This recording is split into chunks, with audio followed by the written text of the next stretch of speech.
sorry I'm a dipshit. I'm sorry I'm a dipshit.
know sometimes life can be tough,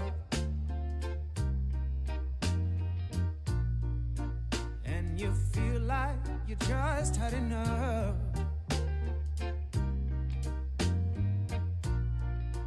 When you're thinking everything is gone wrong, just remember that I'm here to cheer you on. Yeah, I wanna pick you up from the ground, let you know that I'm always around, 'cause I know we can make it, yes we can make it if we try, keep on trying. You got it, I believe in you. You got it, I know you got this. You got it, just keep on trying. You got it. There's been a lot of bumps in the road. Oh yeah, always carrying that oh so heavy load. When you feel like there's too much on your plate, just call on me, and I'll help you carry some of that weight. I wanna make you understand, let you know that there's always a helping hand, 'cause I know we can make it, yeah we can make it if we try, yes we can make it if we try, keep on trying. You got it, you're gonna make it. You got it, I believe in you. Got it, trying, keep on trying, girl. Got it, you're gonna make it. Got it, 'cause I believe in you. Yeah, just keep on trying. Got to keep on trying. Now, baby, I believe in you.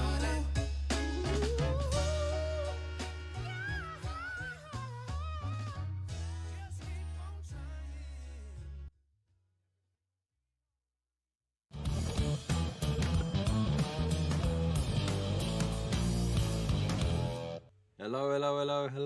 Hello, and welcome to the Hobby Corner. It's Monday. I hope you're well. I hope you're feeling good. I hope you're feeling fine. How was your weekend? Let me know in the comments below what you've been up to, and if it weren't good, let us know anyway. We'll talk it out, get that bit of catharsism going, and we'll see how you're getting on later in the show. Eh? But how are you anyway? For us here in the Hobby Corner, it's been a busy weekend, as all weekends are when you've got a couple of kids, and of course Mother's Day was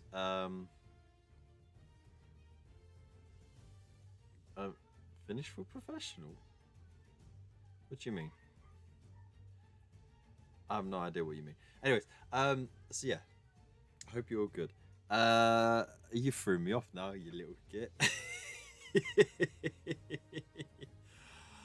Right, so as I was saying, yesterday, Mother's Day, and of course, Mrs. Hobby Corner was very, very unwell, as she normally is on all these occasions.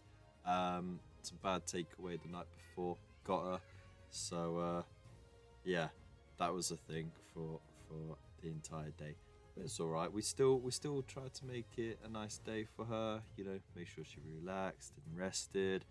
Got the kids to make cards and decorate pots for the daffodils, for her and all that. So, you know, made it nice for her. But yeah, it was not bad. Let me know how yours was anyway. And we're gonna do our little early bird roll call as well. Shall we get right in the top? And started straight at the top. It's Waylanders Wandering saying, "Good evening, Trekkies." Boy Captain, excuse me, I just had some fizzy. Boy Captain Bazooka wishing in. How you doing? We got Bunker as well. How you doing, Bunker?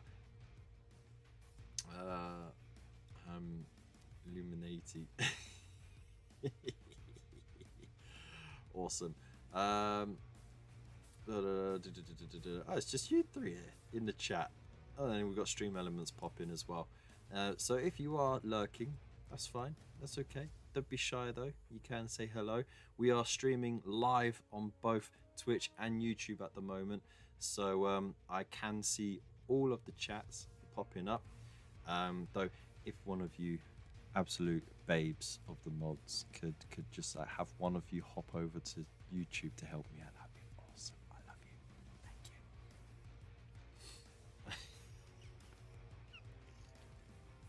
you. That's how I have to coax them. And now you just got to fight out which one wants to be the mod on YouTube. But yeah. For your tips, I did like to. It's like Bunker has to. There you go. So yeah, no, it's been an okay weekend. The weather was absolutely trash though, hey. I mean, it really heaved it down, didn't it? But hey, that's all right. It's all right, lads. I will keep an eye on it, shall I? And I'll drop all the stuff on it. I'll just put it on my phone in the background, and it can count as an extra viewer. Can't get the stuff these days. Shocking. Oh, well, that is just cheeky, isn't it? That is just cheeky. Right, well, I know about that. There is some people who have Hobby Corner in their name on YouTube, right? I mean, it's not exactly an original name, right? There was a business called the Hobby Corner, but it closed down years and years and years ago, right? Before I started. You got Frankie Hobby Corner, you got MJ Hobby Corner, and then there's someone who just blatantly named themselves The Hobby Corner with 15 subscribers. You horrid person. Horrid. Oh, there's another one. The Hobby Corner. 33 subscribers. Get out. I'm The Hobby Corner. Yes. You cretins.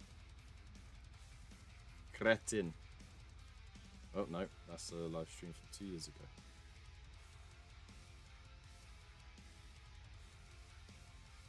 I want to get onto me being live. There we go. Lol. Done. So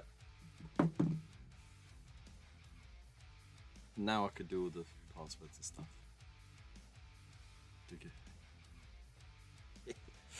Anyways, so yes, I am still finishing off these Sisters of Battle, but you know, it's like just the tidying up stage and the little bits of detail on that. We got a very crispy mutated heretic right here as well. We've got some very smoky flames on the back of this.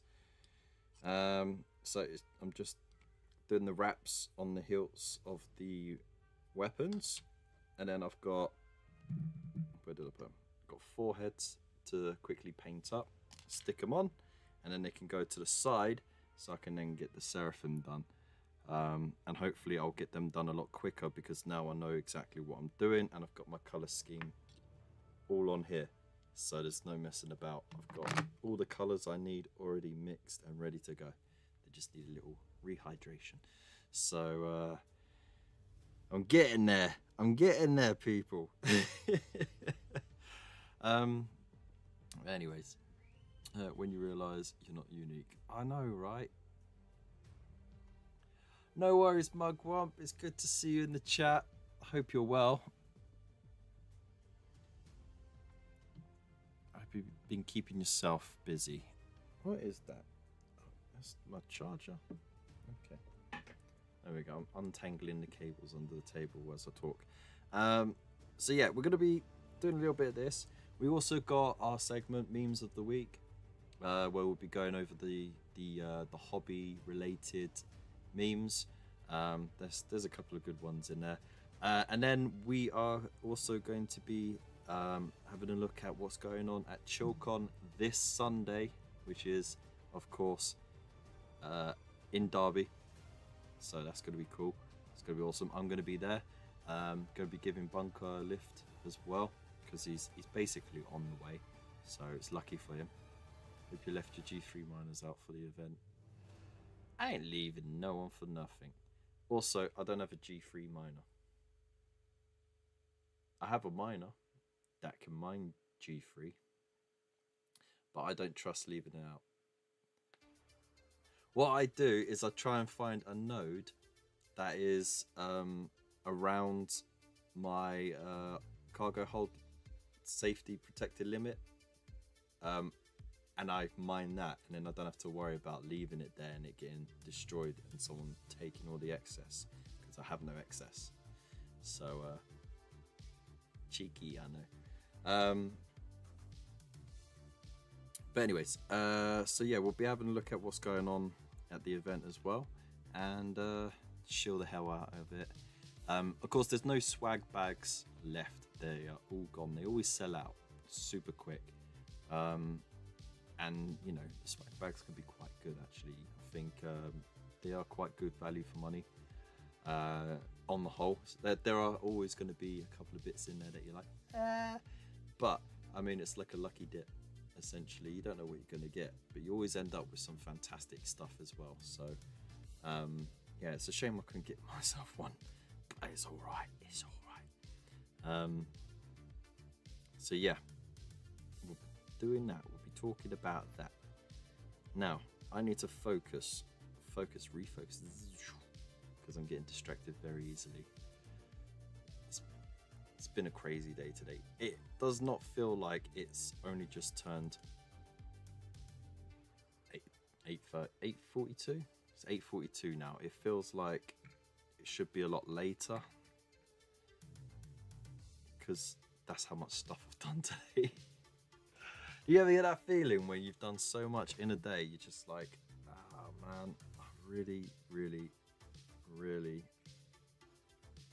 feel like it's got to be at least 10 o'clock now. And it's like, no, it's 5:30. And you're like, ah, gosh darn it. Gosh darn it indeed.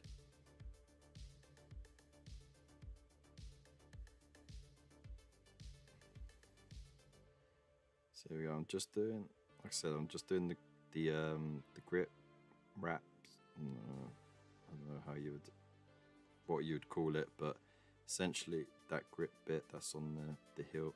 Oop.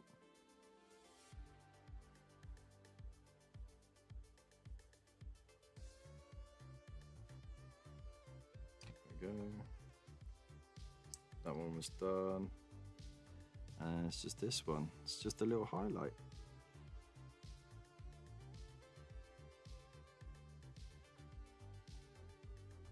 Never spent so much time on just grunts.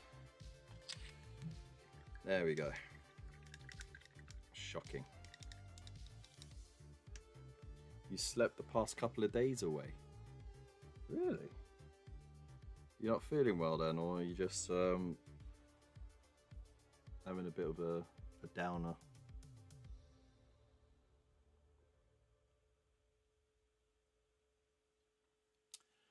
There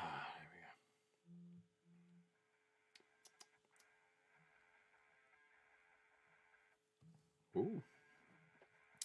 Okay, so what am I going to need? Because I'm going to paint these. I think start with the flesh first, because it's more inside, and then work my way out. The helmet is going to be simple enough. It's going to be picking out the earmuff bits, painting it in black, did a little thing, and then a highlight on the white. And if I'm real careful, I won't have to repaint the hair. I'll just need to shade it with Apothecary white and then highlight. And that should be alright. So let's do that. So we'll get Guilliman Flesh, wherever it is. There it is. Flued up at the moment. Oh well, at least you're getting it done and out the way now, so that you don't get the post-convention flu. You know, you kind of inoculated before you go.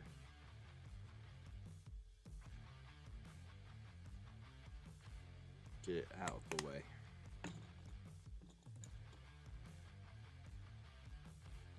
More perky today, so getting better. That's good. I'm glad.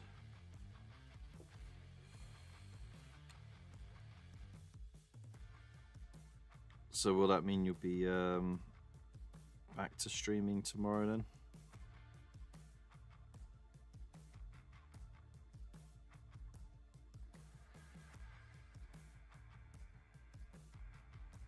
Or are you still going to play it by ear?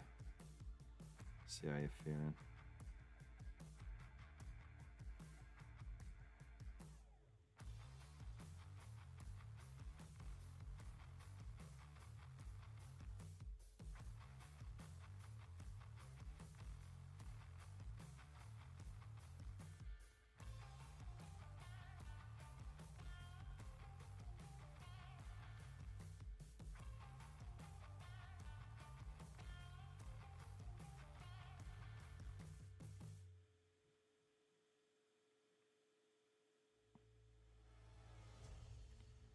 Trying to be super careful with this.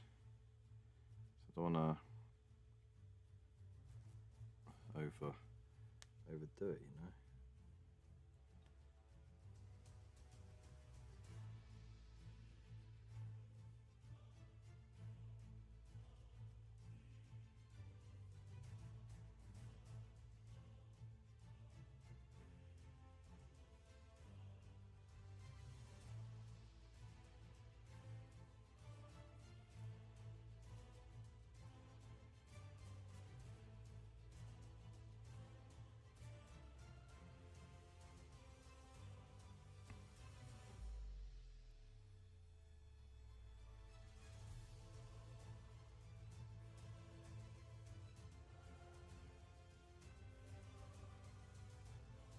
Just get it under the chin there. I think I need a little bit more because it's a bit too thin. It's not doing the contrast thing. That's a very delicate balance you have to maintain is how much contrast you put on, because it can be very easy to get carried away with it and just put a little too much. All we need is just that little extra.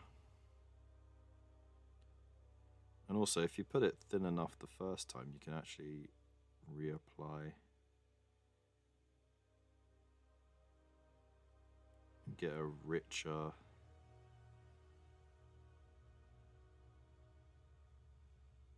effect if you can place it right, you know.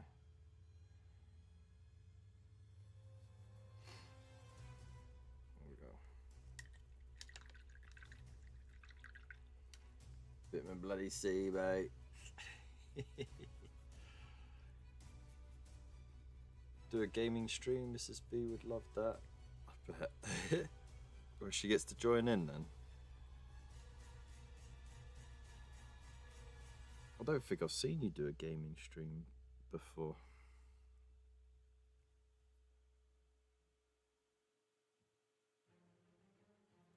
There we go.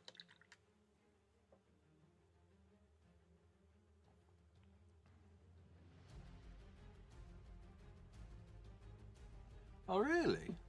Okay. Sweet. I'm all up for meeting new folk. Every time I've gone, I've met new people, so it's been good. Though it was a close call. So, you know, we've known about this for months. I've planned it, set money aside for it. You know, everyone knows that it's happening, right? Even all my family know. I'm going on this trip to a convention. I'm going to be helping out on the day, you know, mixing and socializing and all that stuff. And then I get a phone call from my cousin on Friday, just before I went live. So of course I missed the call because I went live. So she sent me a few messages saying, hey, so it's Gran's 80th next week. Well, not next week, but the week after. So past this weekend. And we thought we'd do her birthday party on Sunday.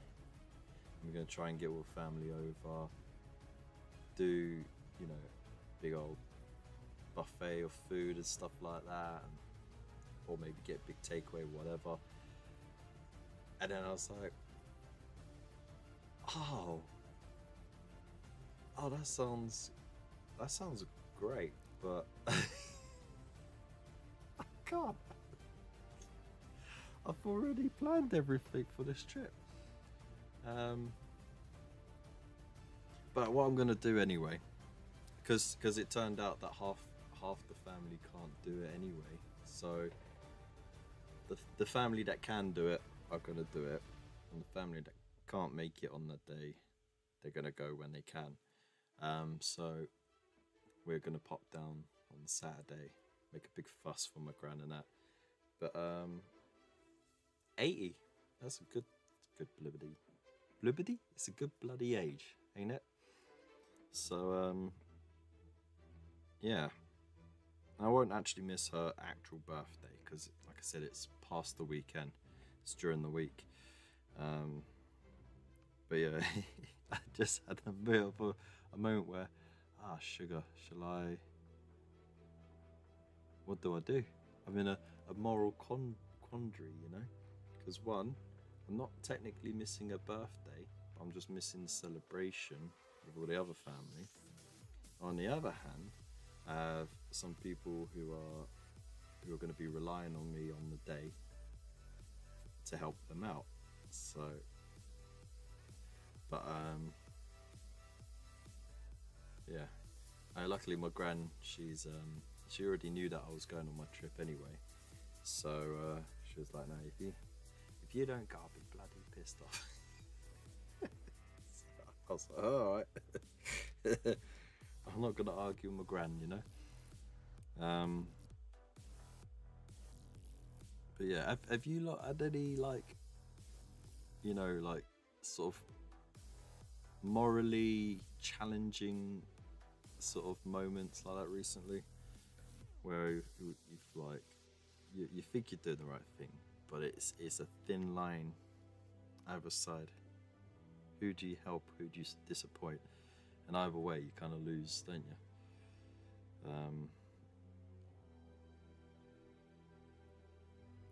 You know what? I'm gonna paint that eye patch black. I think definitely. All right, let's crack. We got some silver somewhere, haven't we? Government.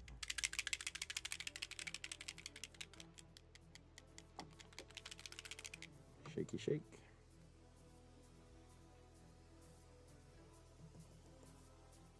There we go. Only need to do a teeny bit.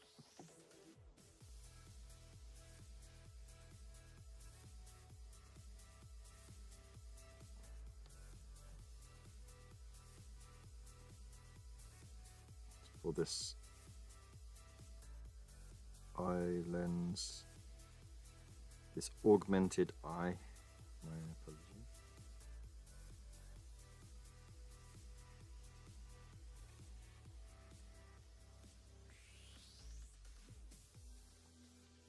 Ooh, that is super neat.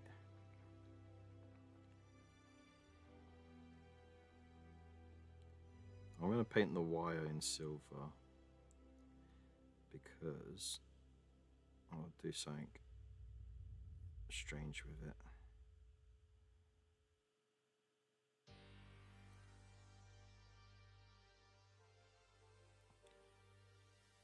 Okay. And then of course do the earmuffs here. Being very careful not to get it on that front mask bit because of course I'll keep that in this grey that I've primed it.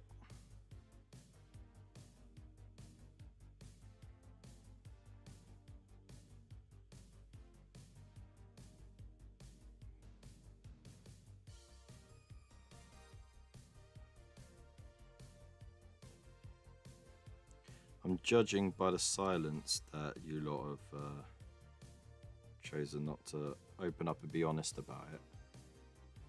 Ah, no, I'm not gonna rat out on myself.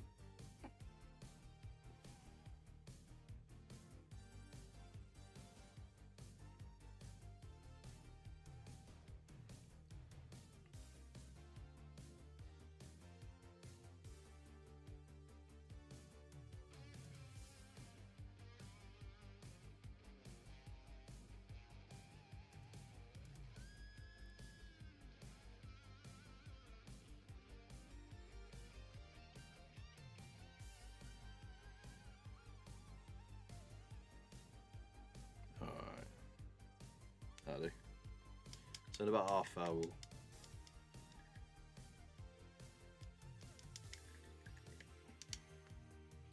Repentia, no, they are up on the shelf at the moment, getting ready to be painted.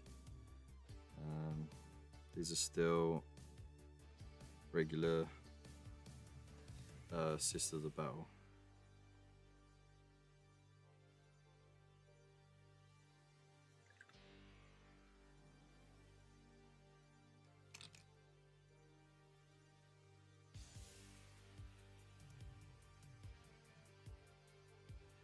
Right. Okay. The shade. There's the Apothecary white. There it is.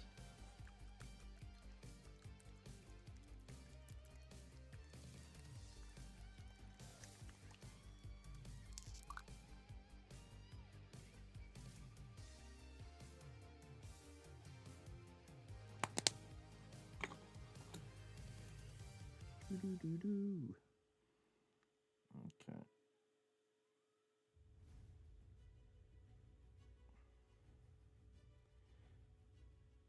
I really like this contrast because it's so good for that subtle shading of whites and greys.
This one, eye patch lady.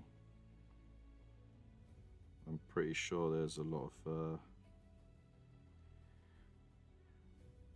eye patched women in movies. Other folks in the chat, good list.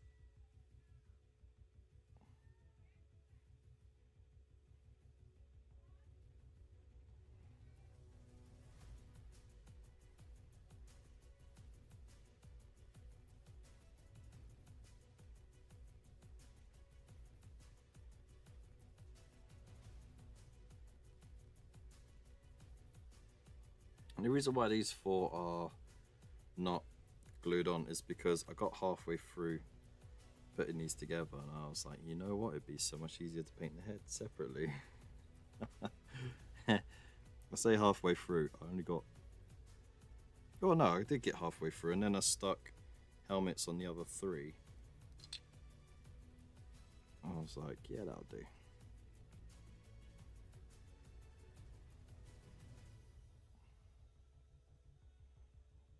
I am doing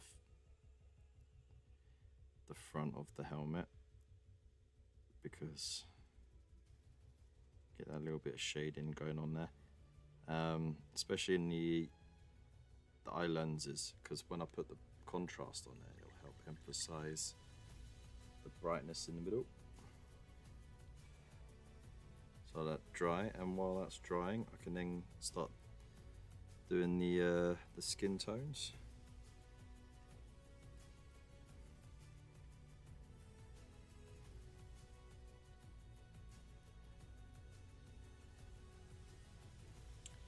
Job searching via familiar obligations have forced aside things I've wanted to do most of the time.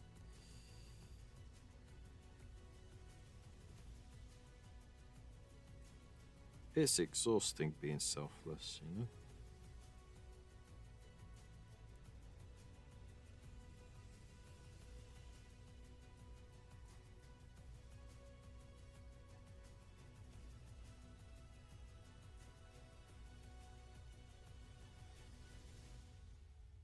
And does it make me a bad person if I still go, or does it mean that I'm ignoring my grand's wishes?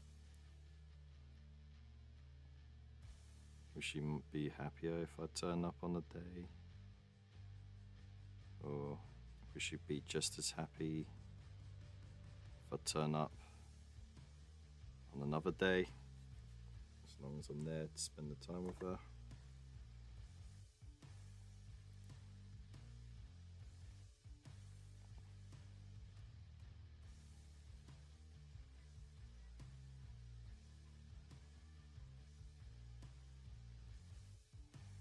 All these things play in your head.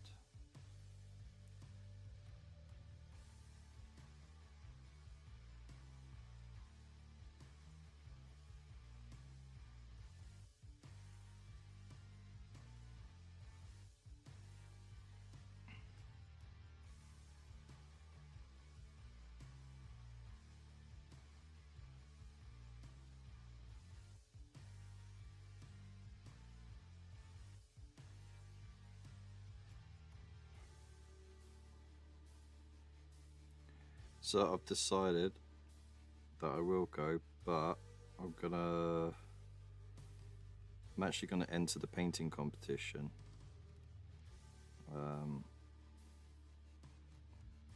And I'll do it in her honor as my first supporter.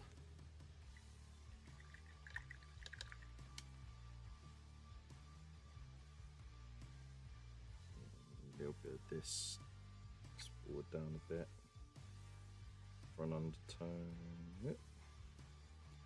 Under the cheeks.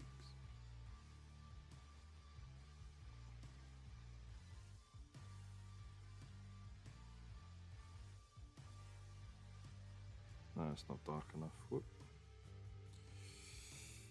Yeah, a bit of that brown in there.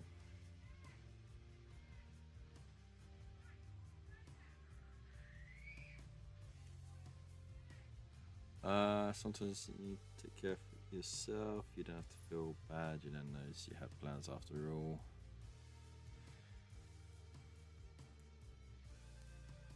Yeah, I mean that's the thing in it, but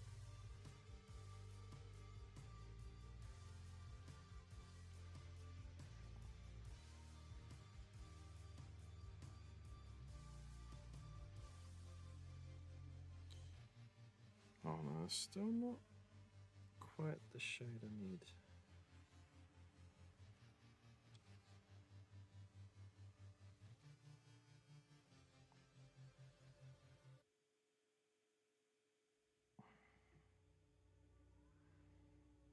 Yeah, there we go. That's better.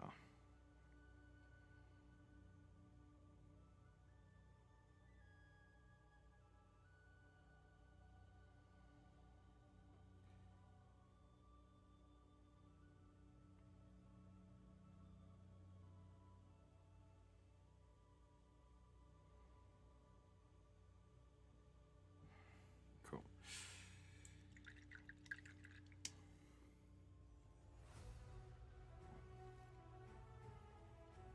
Alright, so that's that done. I know, it's weird. I don't normally guilt trip myself, but you know.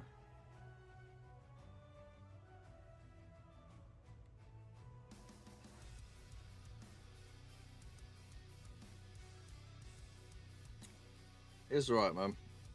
I know everyone prefers modding over Twitch. And I can mod YouTube, it's not a problem.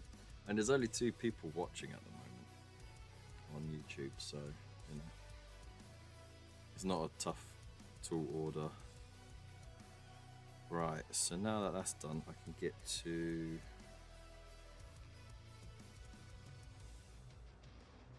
cycle brown.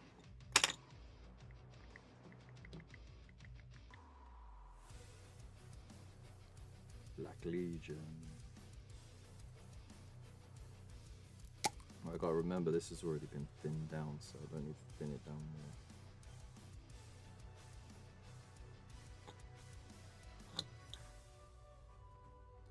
No, he doesn't mod anymore.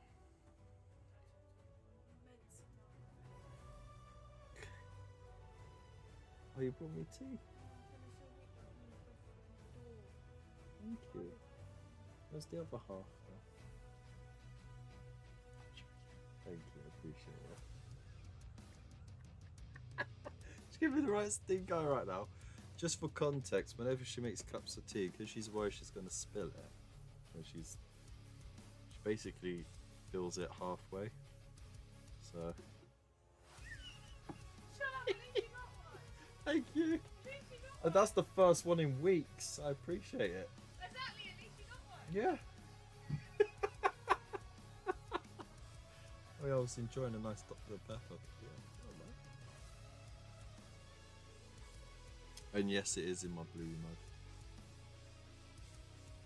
mug. Douche canal. Oh, a douche canoe. Douche canoe. Douche canoe.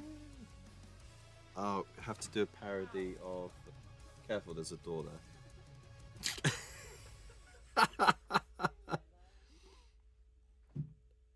Have to do a parody of Sympathy for the Devil, but instead of it going woo woo, replace it with douche canoe. It would fit so much better. Please allow me to introduce myself. I'm a man of wealth and taste.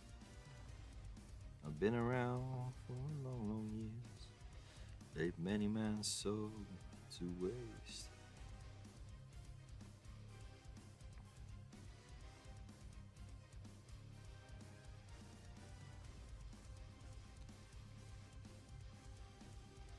Yeah, no freebies today.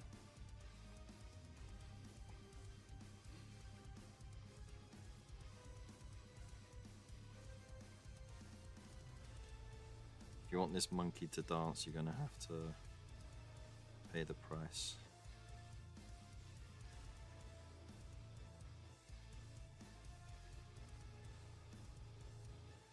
Though it is a good song though, right?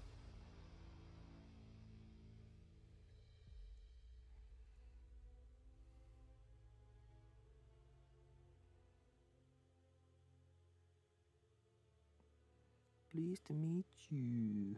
Hope you guess my name. Oh yeah.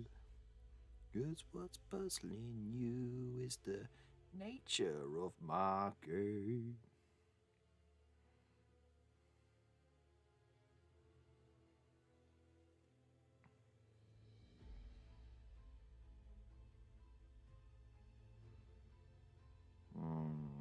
So careful not to get it on there.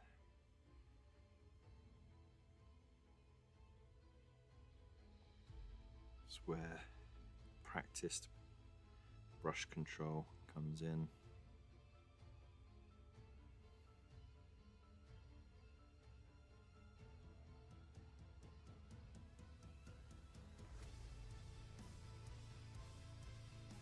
Now, the reason why it's looking the way it is not only because of the way I'm applying it, but also because I thinned it down with paint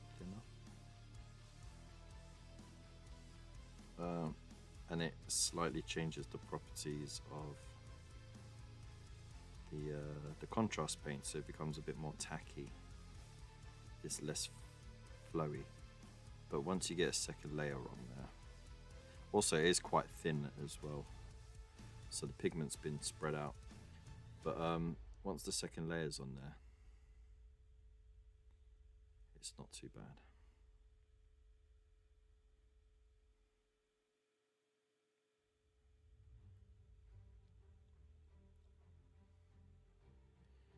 Beggar's Banquet is probably the best Stones album. I'm going to be honest with you, I've never listened to a full album from the Rolling Stones. Heard all their greatest hits, heard a couple of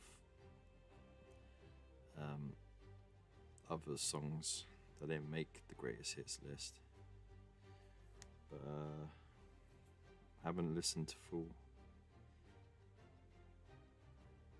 albums, so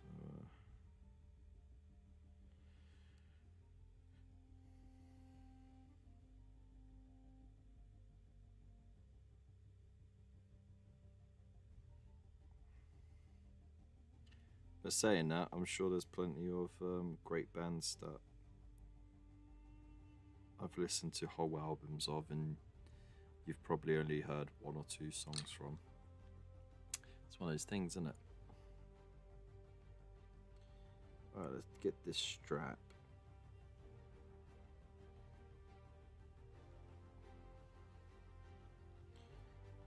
Ooh.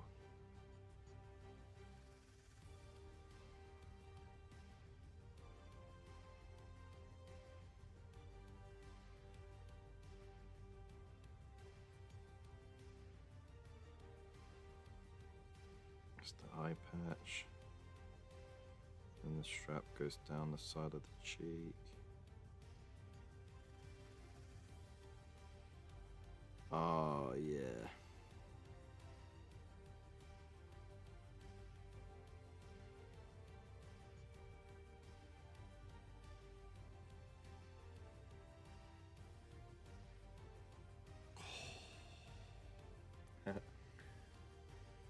I sound like Mr. Bean sometimes.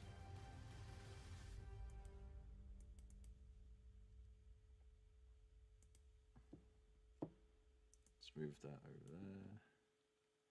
Get rid of that. And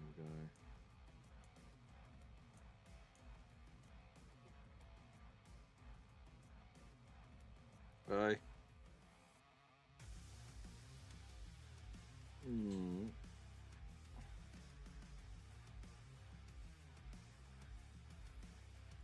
Not bad, eh? Not bad. Oh. Oh. Oh.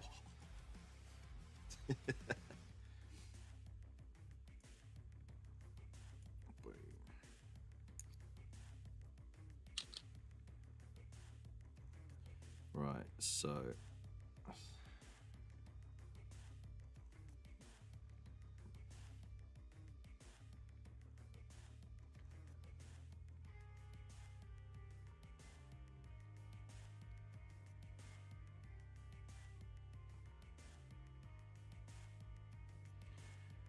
Okay. Right, let's go back over those bits here.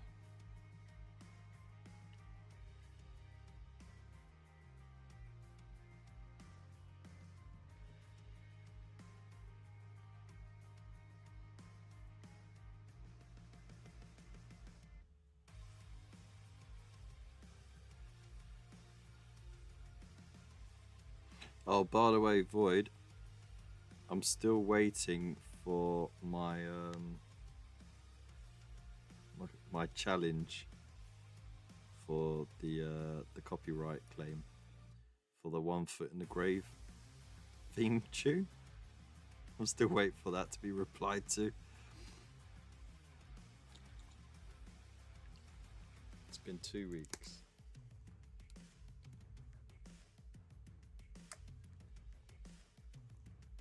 Two weeks I couldn't make my 5p on that live stream.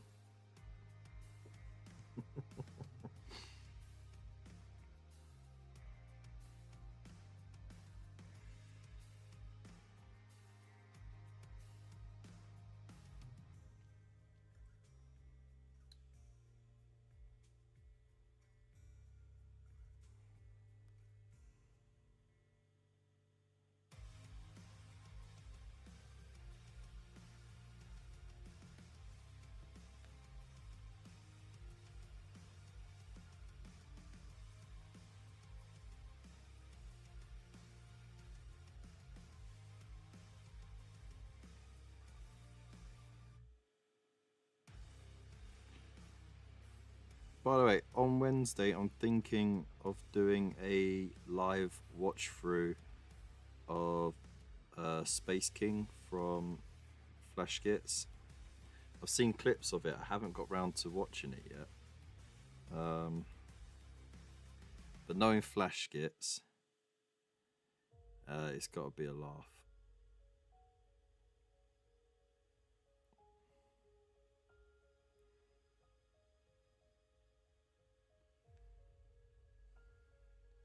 So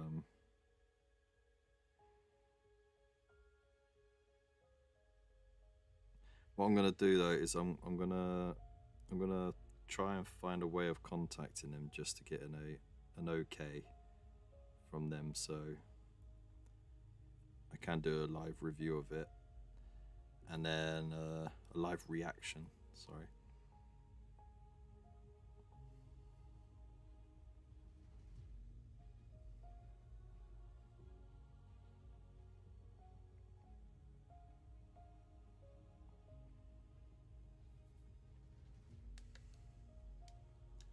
Reaction corner, Kev. Exactly.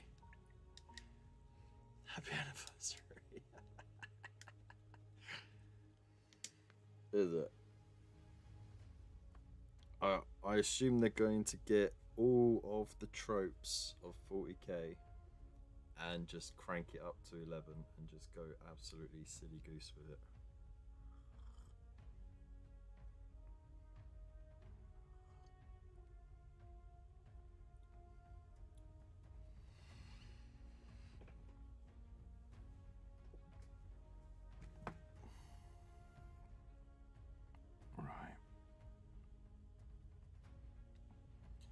So now, oh, no way, no way.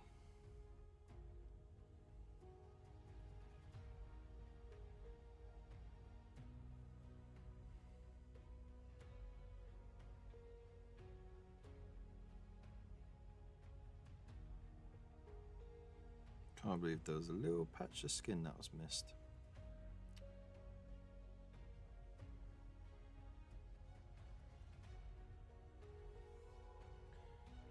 There we go. Right. I'm not on the Patreon, but there is an uncensored version of it available there. Really? I can only imagine.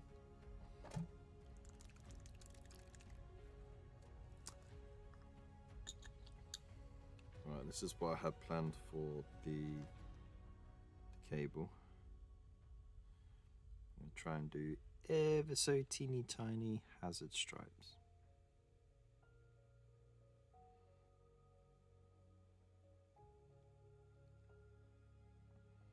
Might have to really pop the pigment on there.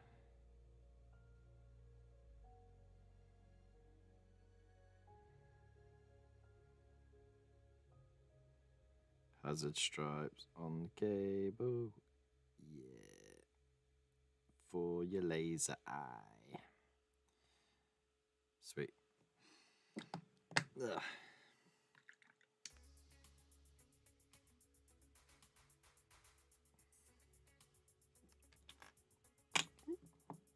And then get the blood red. Blood Angels red, my apologies. Whoa! Storm Wolf and Wren. Wolf Wren, my apologies. Thank you so much for the follow. I appreciate it. Hope you're well. Let us know in the chat what you've been up to. How you found us, all that good stuff. Who's your daddy and what does he do? As Schwarzenegger would say. Laser eye. And then ooh, ooh. I always make a mess. It's hard not to when you're painting red against white. I just find it's easy to tidy up.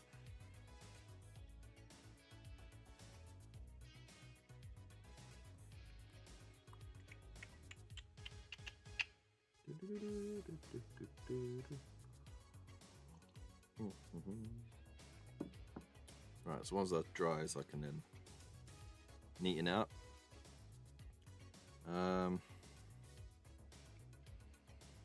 I just gotta put a little bit of layering into the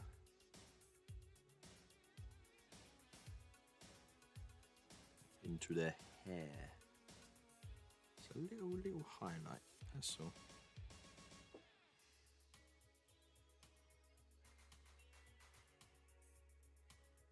I don't go too crazy with it because, you know, if you overdo it, it takes a lot away from all that extra shading that lovely contrast is doing.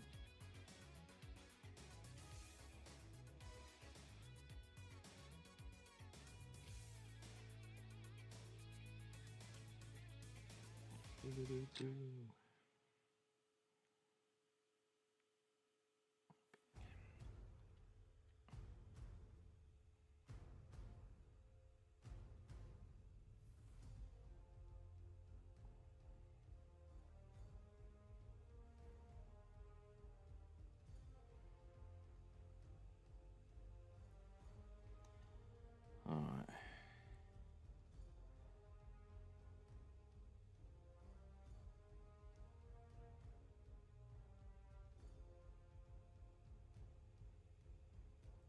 Yeah, I still think I'm spending way too much time on these.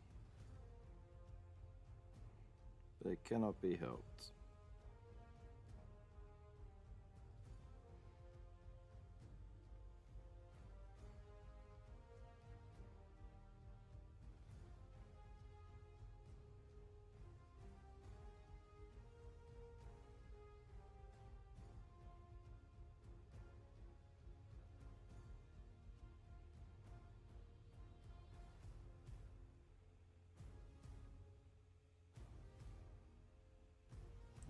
Get the side of the brush there. A little bit of work on that.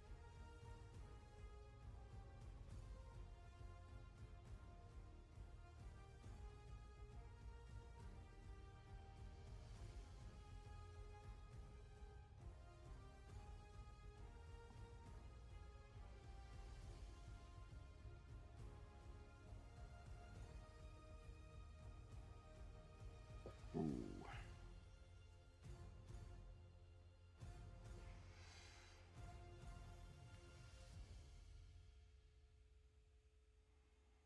think I'm going to keep the highlights on these ones more to the front.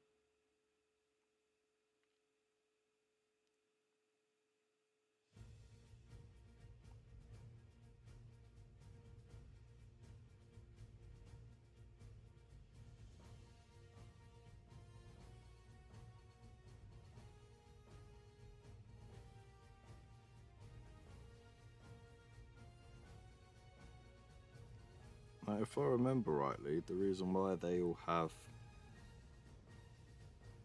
such pale hair is because of when they commune with the Emperor.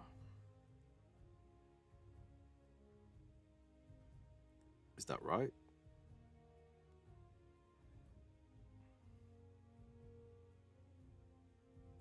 Either there's got to be some Sister of the Battle fans out there who know the answer to that.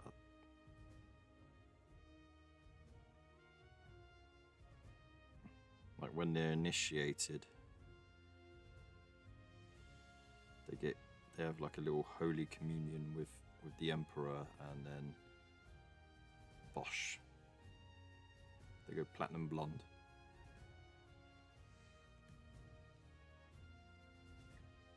They were the same hairdresser. Scrap Metal Dragon, how you doing? Welcome to the chat. It's a tribute to one of the saints. Ah, that makes more sense, I guess.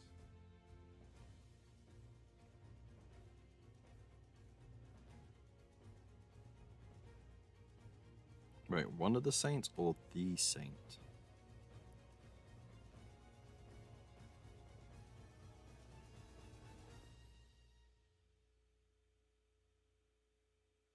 It was in the Horus Heresy when the first saint came along, innit?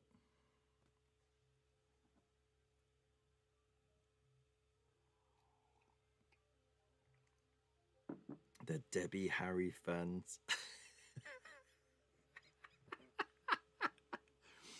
Sure, yeah, that works.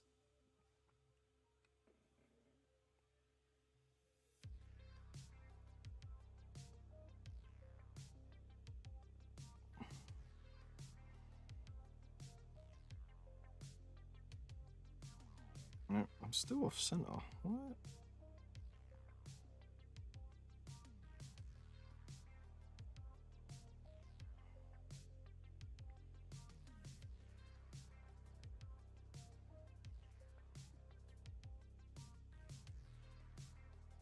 Oh, here we go. So look, I'm doing the highlight, and I'm using it as a chance to neaten up over the little spill from the contrast as well, so I don't have to double up on work.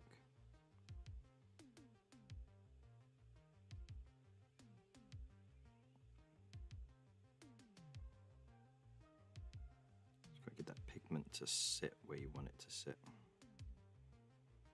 A little bit at the top there, a little bit along there.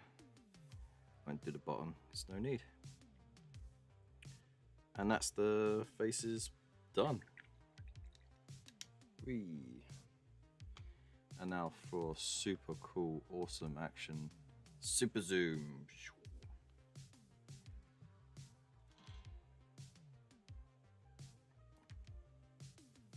There we go. All neat and tidy.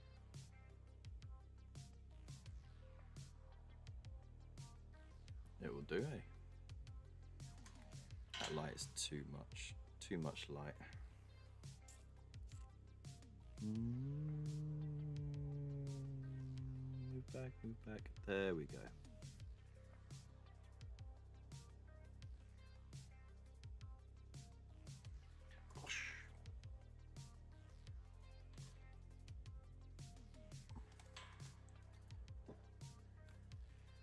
I think it was Order of Unmartyred Lady Saint Alicia.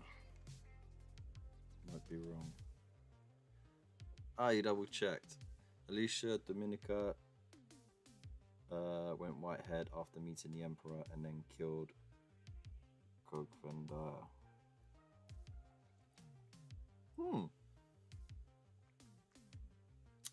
Who's Mevd? How good? What kind of... Alright, firstly, what kind of...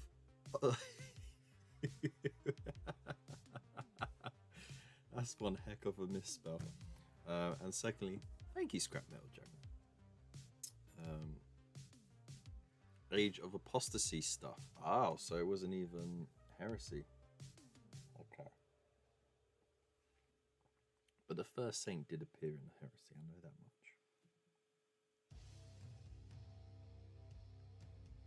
much. I'll remember that much. Alright, let's close that. I like the Order of the Bloody Rose, who have by Felicia.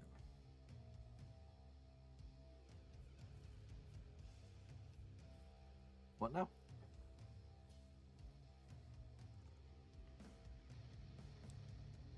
I think I've missed the reference there. Okay, so very gently.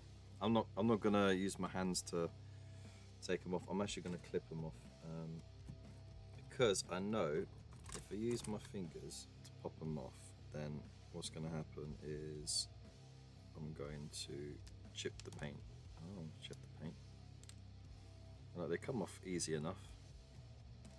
See? The benefit of super gluing, and then I'm just... So they do have pegs, but I'm just trim those off because they're going to be covered in super glue, and that's going to affect my ability to glue them in place. Right, so that one's going to be for that. Eye Patch Lady has the whips, and then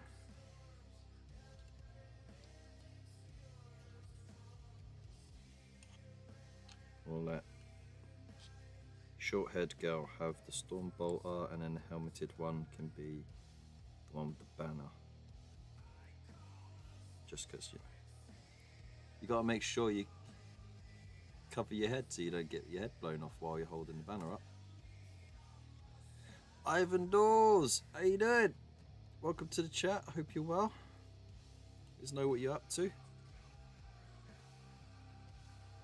Level 10 meme stuff. Okay. Okay. Yeah, but you always hit me with the all this references and stuff in the evening when my brain is already shutting down, you know? I'm already powered down. So the best time you're gonna get me with those kinds of references is sort of during the day. Midday would be best. Right, so now to glue heads in place without making a mess. Wish me luck.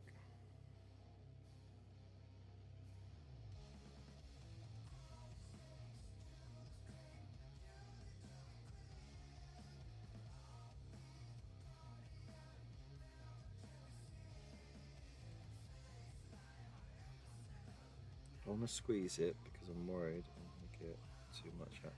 You know what? Let's make use of the dish.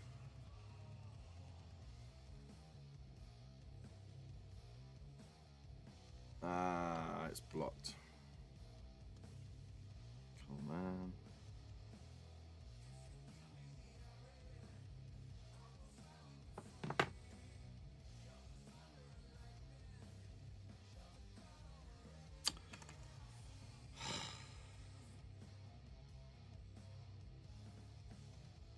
Where's a paper clip when you blooming well need it?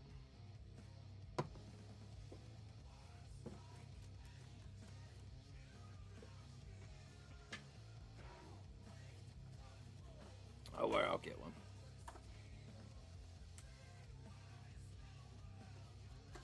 Dips flat, yeah, that's right.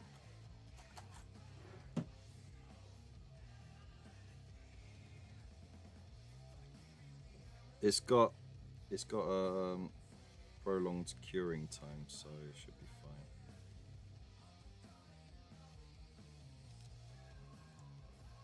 Just don't put it on the bit with the paint, because it'll try and melt the paint next to the acrylic in it. Okay.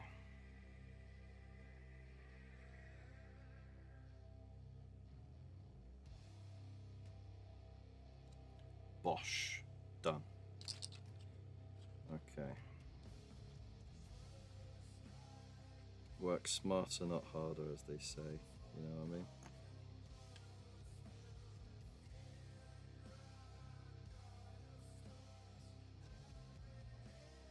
Yeah, bosh.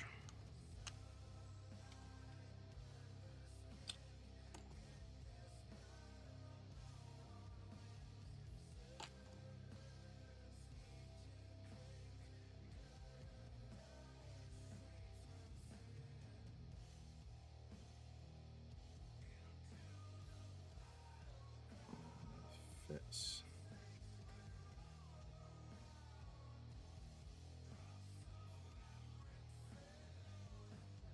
Yeah, fits just nice like that. Whoop. Of course, I'm leaving the bases until I've got all of them done, and then I can do all the bases at the same time.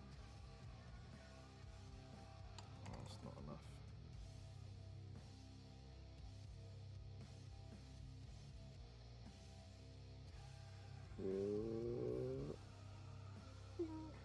Teeniest, tiniest drop.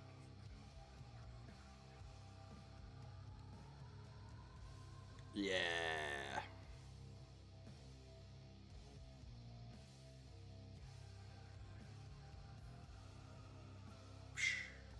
Sweet. Pop that lid on. Like there. Hey, hey, hey. And now I'll have to clean it up so that I can glue the foot back on there with a crispy heretic. So that's them done. Hooray! Finally. Do. Frango, how you doing? Frango. I changed your name for you. Frandog, how's it going, man? Good to see you in the chat. Hope you're well. Let us know what you've been up to. Long time. Put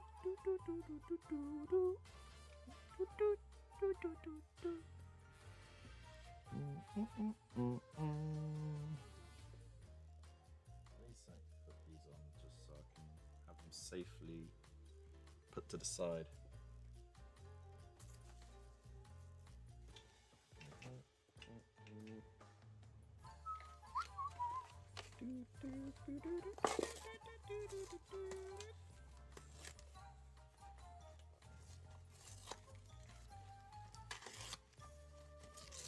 There we go.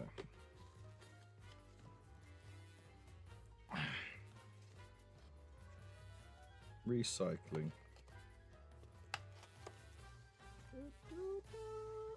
Alright, so Whippy Lady. And of course I'll post pictures of these at some point up on the Discord if you want to follow me there. Steam Bricks! Thank you so much for the follow. I appreciate you. Hope you're well. Let's know what you're at. I like the new name you just gave me. That's alright then, isn't it?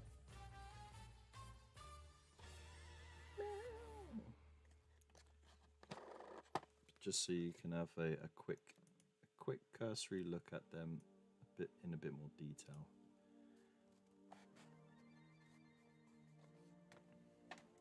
Ooh, let's get the lighting right. There we go. So there they are, and now they're just ready for the bases to get done.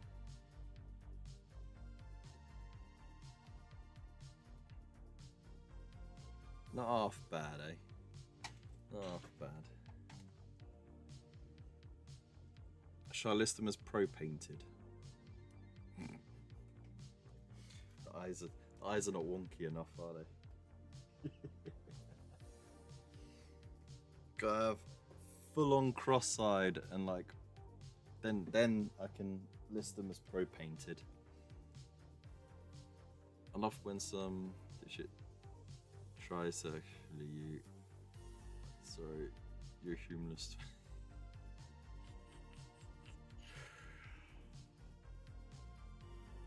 When did that happen? Did that happen in the game? Working on your first kit bash attempt. Hey, nice.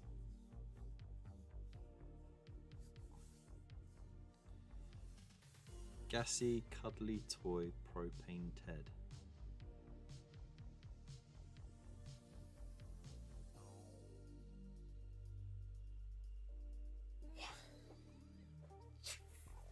You know what? you do you. Crikey. But actually, you know what? Before I do that, shall we do our feature that I said we were going to do? I think so. So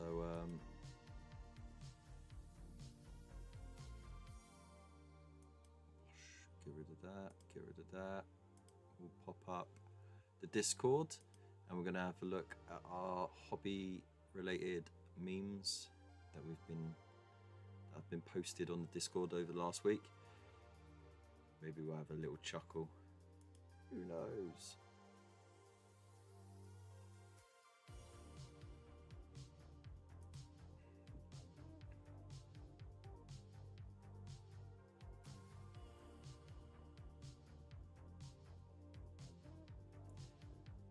Oh, it's been a quiet week on there. It happened on your time travel thread. Really?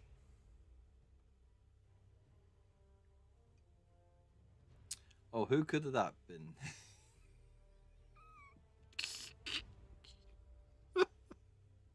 Who could have that been? It definitely weren't me. It would never be me.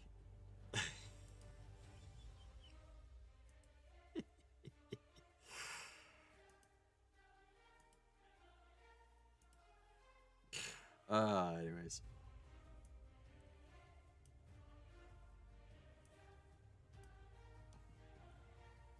As I'm not that humorless, am I? Anyways, should we get on with it?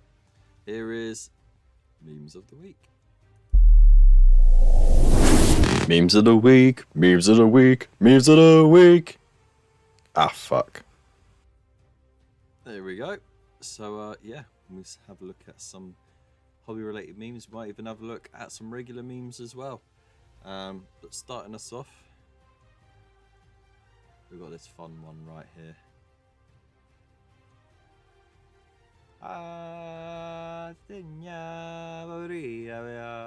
Splash.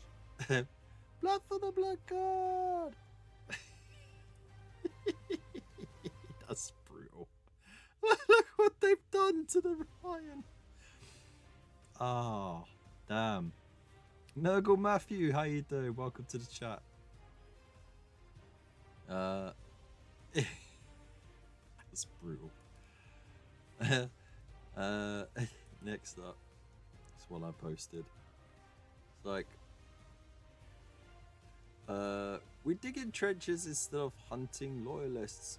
Why that asteroid made our master so nervous? Maybe it carried passengers. What? Some stupid orcs? Sog you! We're under heavy fire. Report to our lord. Was that stealthy kill? Almost, boss.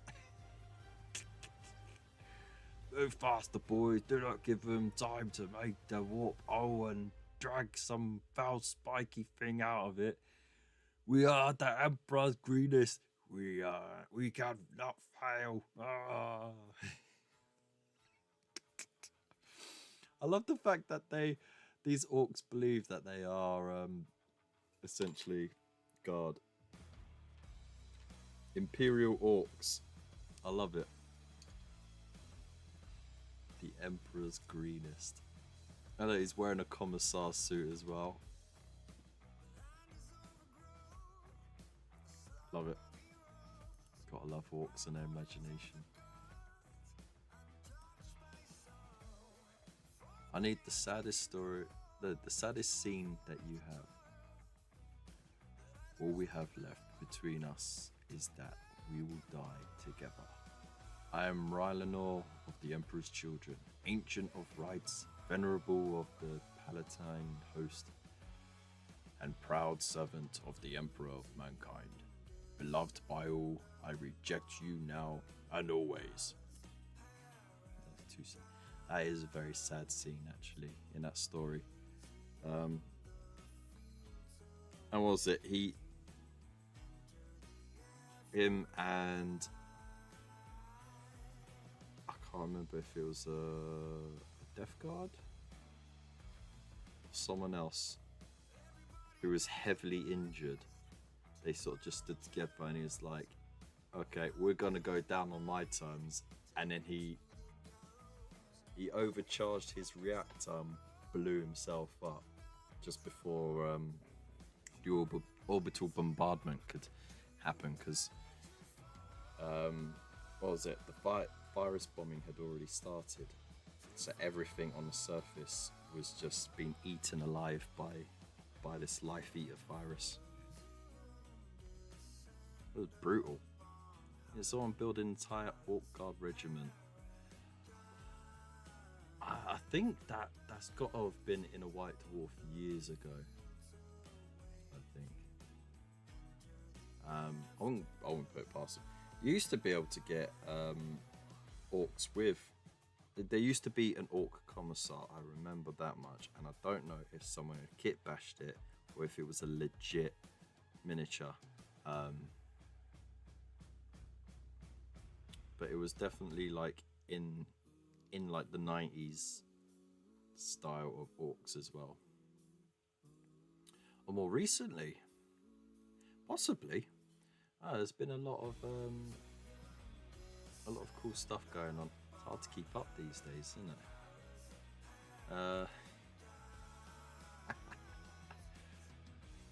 it? Though we may be allies for the short time, do not go down the path our Primarch has rumored to go down. Sir, you're the one who's been staring at them for the past 20 minutes. Kiwi! Let's hear that banshee scream.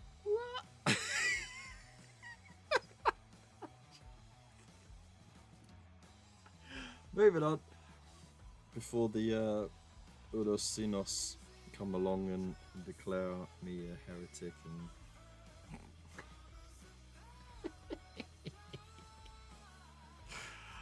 Alright, shall we check out some regular memes? I think we should check out some regular memes.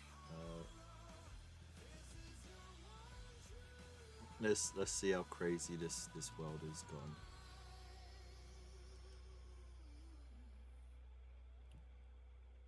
Okay. Bill Skarsgård. He's the chap who did It. Weren't too bad.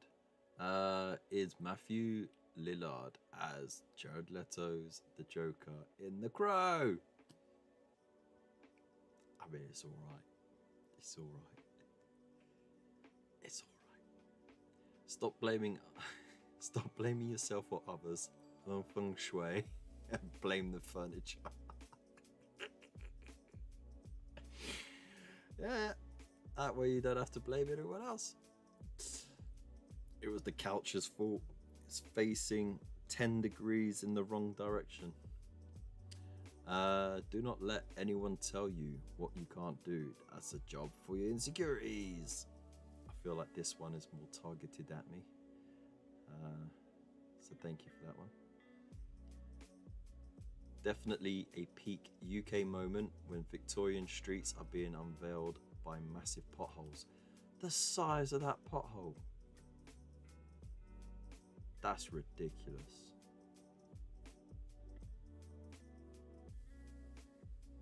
That is right. As it, you know what? It probably doesn't help that the foundation isn't that great on top of that bricked road. It probably cheaped out on some decent foundation.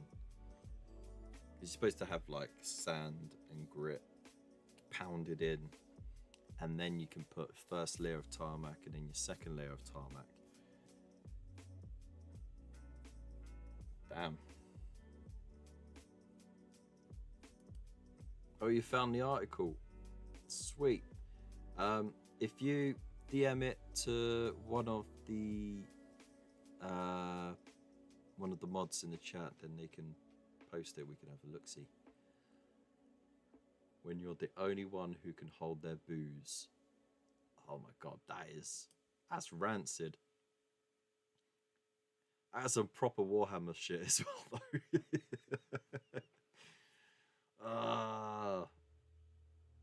Snaky demons. Nice. My teacher told me years ago not to worry about spelling because in the future there will be autocorrect, and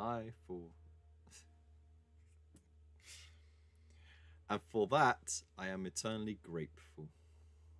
There we go. So silly. To be fair, those roads didn't have 40-ton truck hammering over them. Possibly.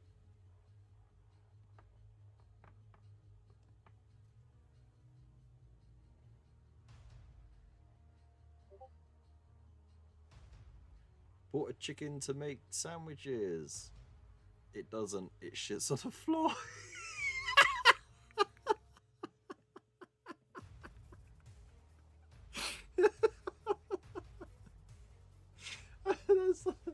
That's some dumb stuff. I love it. Alright. Oh, we got a link. Sweet. I will.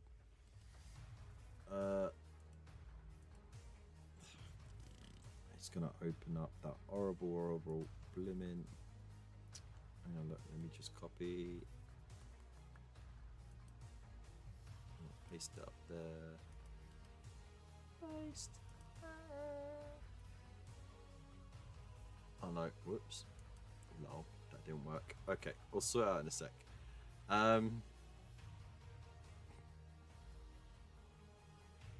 You've been gone all day now, and now it's your chair.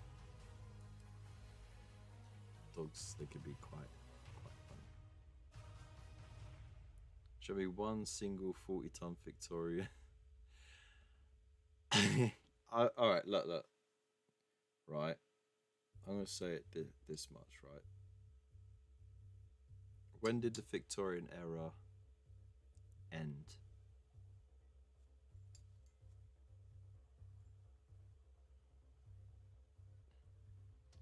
I'll tell you whether or not there could have been vehicles that could have done damage. Oh, this is a lovely one about the funk. But it's not the most functional English word. It's not. Fuck is the most. Soon enough. Victoria died. There you go. So,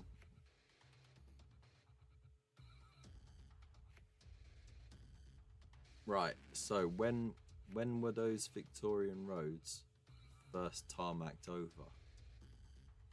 It's got to be because I know there would have been some motorized vehicles, not many. People still would have had horse-drawn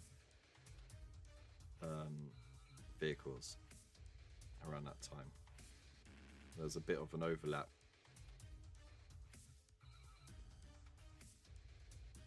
During World War II. So, you know, there would have been considerable... Right, so there would have been considerable amount of weight put on those bricked and cobbled roads then. because you would have had that, you would have started to get the larger, heavier, more powerful machines.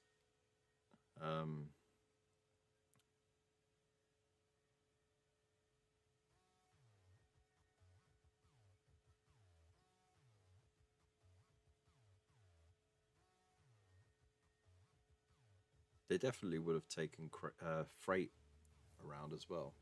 Not not to the extent that you do today, right? Granted, lorries and their loads are easily going to be 3 or 4 times as much as they were back when they, just before they got tarmacked, right? So you got to think that's still quite a considerable amount of weight that they would not have had during the horse-drawn vehicle era, or even while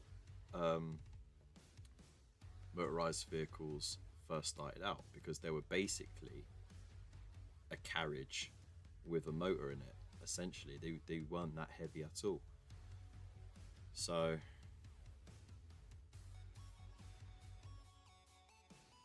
I think the heaviest vehicle you would have seen on those roads would have been in London, and it would have been the double-decker bus.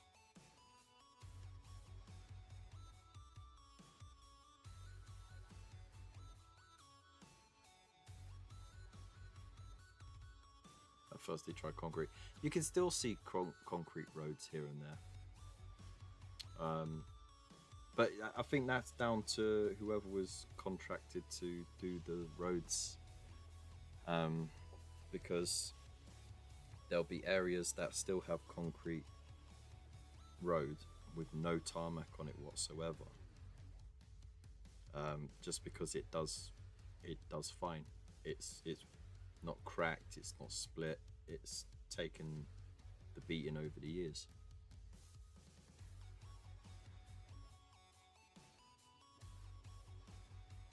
I'm arguing with myself now. That's what I always do, isn't it? Anyway, faces from my childhood.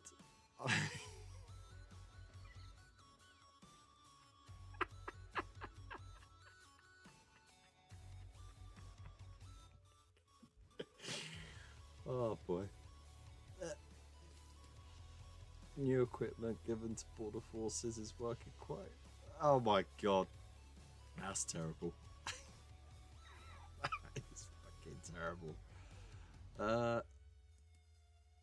Oh, when I get mad at you, you never fight back. How do you control your anger? I clean the toilet. How does that help? I use your toothbrush. Yuck. That wasn't called Voyage of the Dove for nothing. Oh my god. Best travel with the Russian 2nd Pacific Squadron. Oh my god.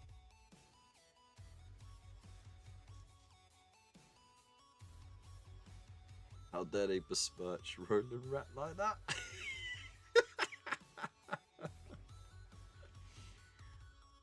Warhammer is far better than any other male hobby because it's quiet, nobody does coke at the games, and it's not on the telly. Give me a Warhammer man over a football boy any day of the week. I did put a little comment at the bottom saying they obviously haven't heard of T-Sports Network, because that is Warhammer on TV. That's competitive Warhammer on TV now. Whoosh. There you go. So it is a thing. Boom. Lawyered.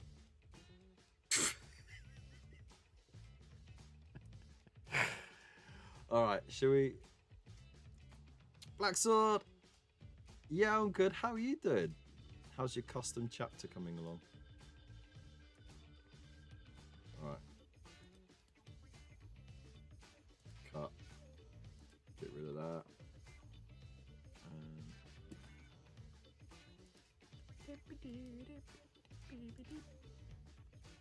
bosh. Let's have a look at this article that was sent to us. Meet Bad Company, the Blood Axe Orcs who think the Astra Militarum has some really great ideas. Okay. The final book in the Warzone Octarius series features a codex supplement for the Blood Axes, a Morky clan of orcs who value sneakiness and strategy just as much as Daka.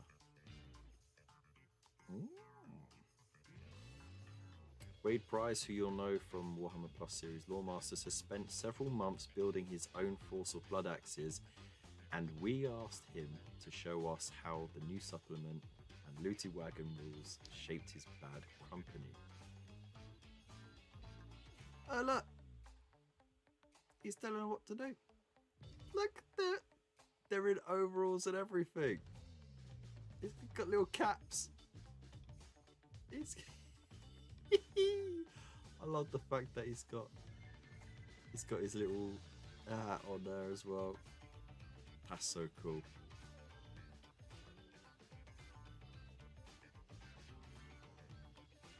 That is so cool. This is War Gorget, the meanest, greenest outfit this side of Gork's Grin. Oh, wow. Commander Gorget Killsnick is Bad Company's KO, or Commanding Orc, with medals made from looted Imperial trinkets, some frag bombs, and fancy hat taken from the Ogrin's kit. Ah.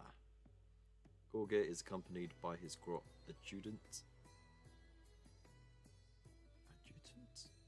Oh, close enough. As non-combat and wound markers. Plus one Yumi advisor, affectionately known as Pinky. As a nod to the rules in 91's Rogue Trader supplement, here we go. That's so cool. See, look, not over the top. It's done nicely. You know, you got little bits here and there added on. Got little decals here and there. Orc in the top.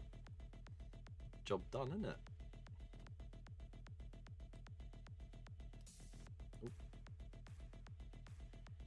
In order to field a looted wagon in my crusade army, I need a mech to build it. So I made a mech boy Grimslug and his Grot Oiler attendant Bodget. Excellent. He's got a little cap as well. Nice. Ah, yeah. There we go. This is awesome.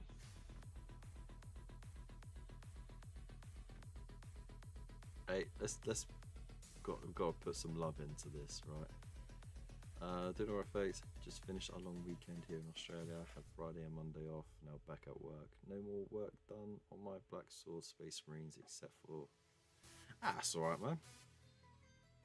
Get an army on Warcom like this. I'm sure you will. Adjutant. I keep saying adjutant instead of adjutant. Adjutant. Nah. One of those words where if I think about it, I can't say it. Look at this. This is cool as well. This is what it's all about. You know, this is what I like about orcs. I think out of all of the factions that we have in 40k, orcs still feel more like 40k than the other ones do. In terms of, you know, the original aesthetic of it being this grim, dark, far-flung future, but at the same time it's goofy enough to not take itself too seriously. That's orcs, you know. And yeah, I don't want them to change it at all. They're saying that they have been updating the look of the orcs a bit. So they're starting to look a bit different. I'm not sure how I feel about it because the new ones look great as well. Shouldn't be a problem. Yeah, I know, Bill. Thanks. Yeah, green and green. Can't go wrong. Here's the grots. These are definitely where most of the character is, you know? They're just having a good time, aren't they? Trying to survive.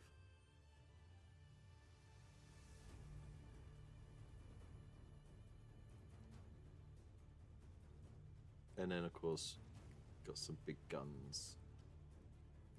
Because, of course, you've got to have some big guns. And a bomb squig as well. Hoorah. Cool. Hey, he's been busy, hasn't he? Green team are veterans of rocket-powered assault, purely due to surviving more missions than they can count. Fair enough. I like that in what's it? In Tacticus. You get bombarded by a whole bunch of these when you're fighting the guild bosses. And you got Ghazghkull. And then like half of them, when they land, they just spiral off and explode. Because their rockets malfunction. Lunk's lads are mercenary ogrins. Ooh, they've got mercenaries. Another nod to Here We Go's Orc Rules. That counts as a mob of Flashgits, Gorgits mechs disabled their Ripper guns burst limiters, so they can fire like snaz guns. And they've been enthusiastic members of Bad Company ever since. Ah. So these are proxies for a mob of Flashgits. That's fair enough. So they got targeting squig up there as well. Love it. We were talking about banner poles last time. We need more back banner poles. I think the changes on orcs is there less bent knees, splayed legs, newer sculpts, more upright and humanish. Yeah, but they still hunched, which is it. But you know, like the face design is different as well. Like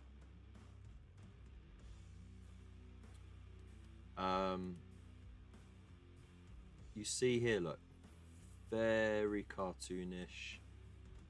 They got that big lower lip, massive teeth. The rest of the face is quite squashed up at the top. And then if you see newer ones, it's a bit more like spaced out, you know? The mouth isn't a full half of the face. It's more of the lower bit, like here. So the face is still a bit squinty, but the mouth isn't half of the face. It does help that the details are a lot sharper. But hey, look at that. He's even got a cigar. Nice. I approve. That's the most orky Imperial orcs you'll ever see. I'm happy to see it. Thank you for sharing that. 40k needs more comic relief. Definitely. Yeah, definitely. Takes itself a bit too seriously at times. So that was memes of the week and a very cool article as well. Show. It is 10 past 10. I think we should get back to some painting. That's for sure. And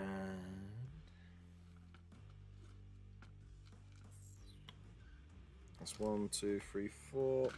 Where's the fifth one? Oh, you got an arm missing, love. There we go. Get out of my face. All right. So, oh, did I keep her face out of it?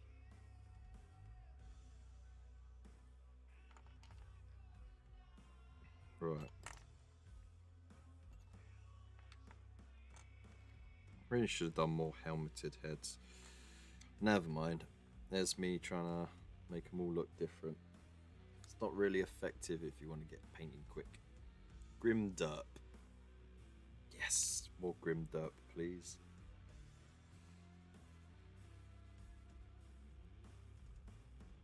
Just something that accepts how ridiculous and insane it is. Yeah. I think that's always been the Orcs' role. I think it's, you know, I don't think it's really gonna get taken up by anything else, unless it's fan made, like the Angry Marines, for example, who are just really, really, really cheesed off because they just want to get closer to the enemy.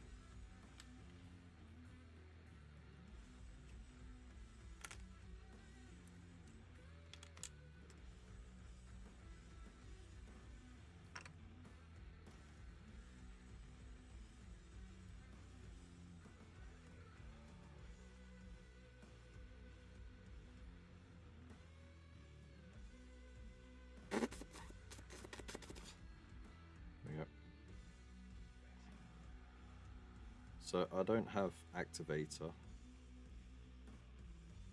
I've never used Activator. But a little trick is if you put the super glue on one side, on one of the contact points, and then you just dampen, not soak, but dampen the other side. You can do a fairly quick bond as well.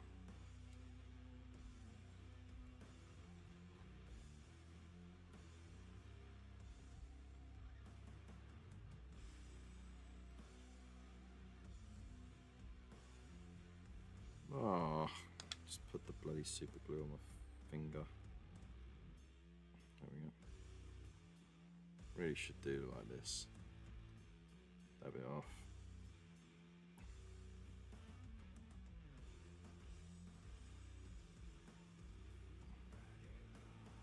I'm gluing them on that one foot there because then it's just easier for me to paint them without worrying about rubbing the paint off.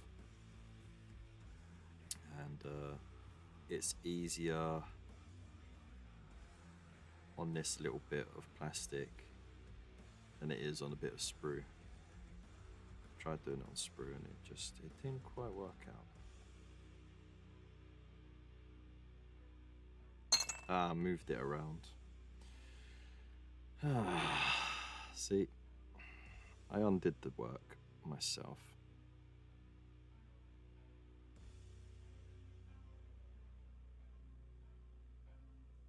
There you go.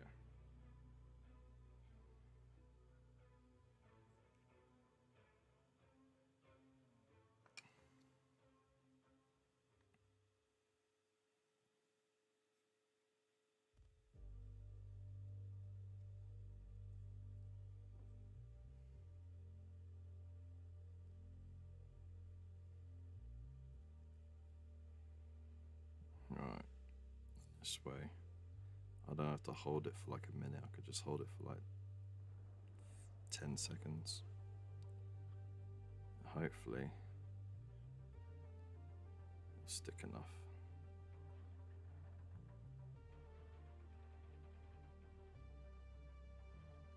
Ow, come on. You're showing me up, you sod. This is like when you know, like when you're gonna go over to someone's house and you bring in the kids and they say, oh, so what do kids like? And you say, oh yeah, they really like that food. And then you turn up and the kids go, I don't like that. And you think, you little fucking shit. And then the thing that you said that they don't like, they go, oh no, I really like that. That's how I feel like right now that this is showing me up. Anyway, you are a dancing queen. There we go. I gotta figure out where that head went. Where did you put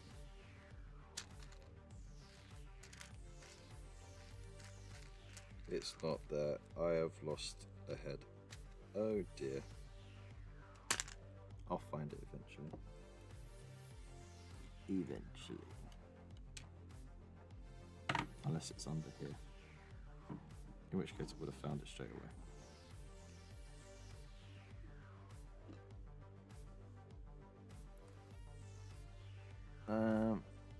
No, it's not.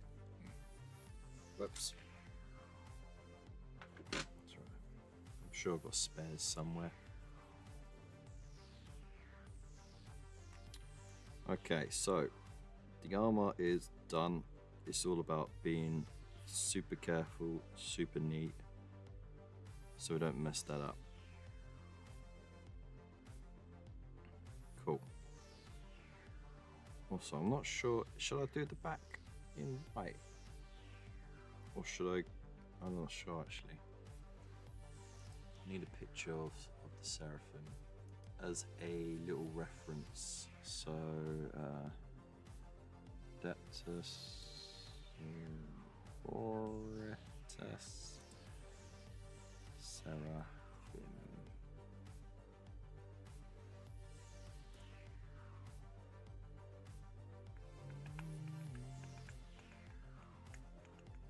Oh no, I don't. Cool, that makes it easier. Silver.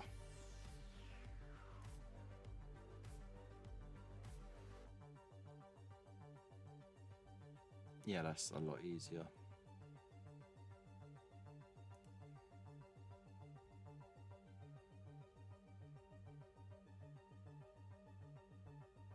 Okay, I got my reference. I'm working on getting myself an Orc army ready at the moment, getting the Stomper Boys battle force when it comes, and already have a combat patrol and Uftak Black Hawk. Dude, I mean, you're already sorted then. If you don't already, follow someone called The Real Mr. Gotti, which, I mean, is actually pronounced Mr. Fish, because it's a reference to Batman episode. But go check him out, because he does some fantastic conversions with his orcs. So there's lots of ideas there. So well worth checking out. Talking about battle forces, did you see how abysmal the Tau Codex release is? No. What's wrong with it?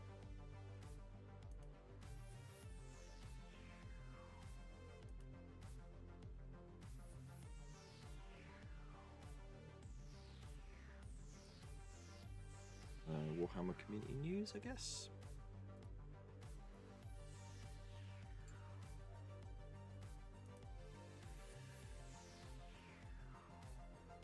Battle suits and more battle suits.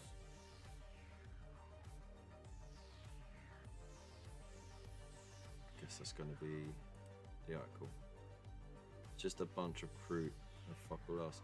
Well, to be fair, I mean the Tau had that in perspective of kits having a 10 to 15 year life cycle, their kits are relatively new, so their battle suits and stuff like that didn't really need anything, and they've had some newer characters added over the years. It wasn't that long ago you had a new Shadow Sun, so I mean, I didn't expect them to get new battle suits or anything like that. And yeah, I think Kroot was definitely a neglected part of Tau collection. It'd be interesting to see if they do expand out to the other auxiliary forces that the Tau had, like the Thespid, and see if they do anything with them. But I mean, what else could you do with the Tau battle suits, really?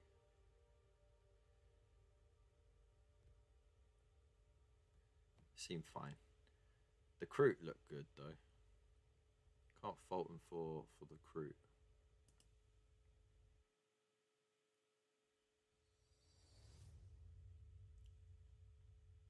Let's see, where is it? Sunday preview.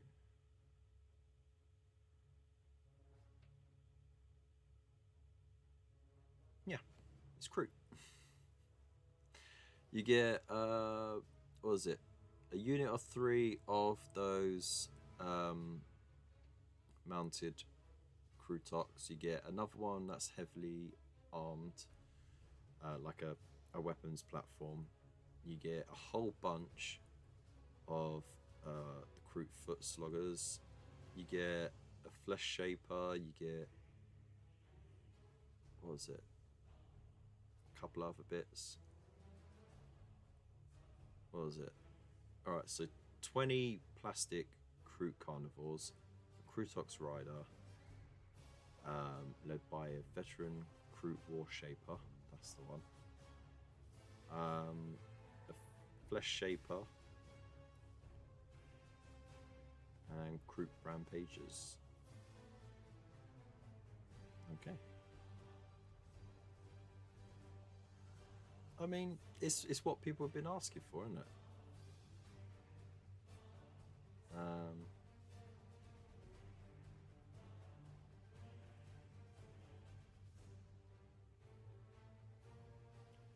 Yeah, let's bring.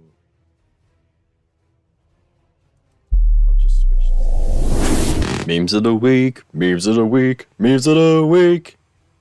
Ah, fuck. There you go. So I mean, it's what you were expecting. It's not like they hinted at any more actual Tau. And I think there's going to be a few more releases to go along with the Kroot over the coming months. So, you know, can't go wrong with that. And you have a good night, Frandog. Thank you so much for being here, dude. Appreciate you.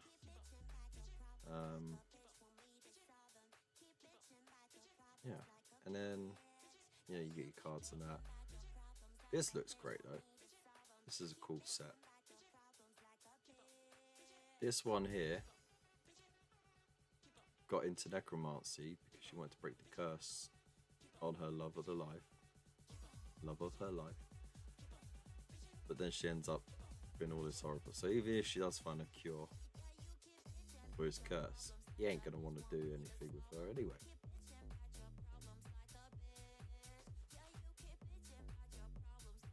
But these bone outgrowths are crazy. Spine just popping out at the back there.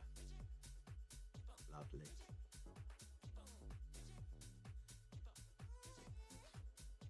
And then of course they've brought back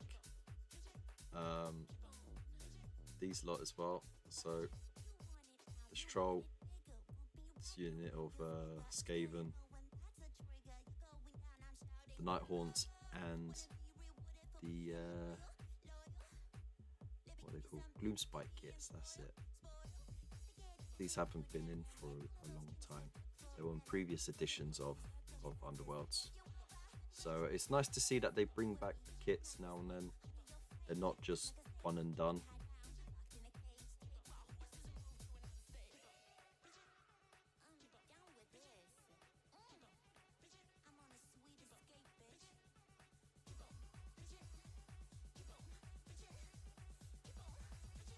Is it all going to be in one box? Or are they going to be...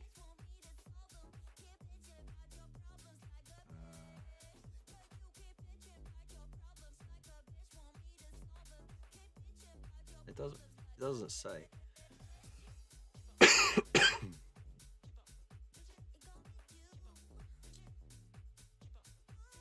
Oh, Rivals of the Mirrored City, which contains all 4 warbands. Okay, my bad. It does say. But then that you know, if you, I mean, how much do warbands normally go for? If there's like at least a third saving on it, then you'll be happy. Delac Rogue Doctor and Gang Lookouts. That is a very grim looking doctor, right? How unsanitary.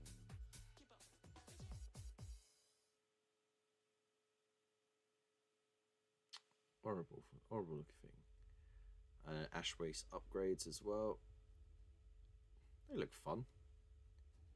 I love the fact that the eyes are just these beady little lenses. Nothing creepy about that whatsoever. And you've got tactical cards. Yeah, it's all right. It's okay. Anyway, that's enough getting sidetracked. I need to start painting. You sausages. So, what am I going to do first?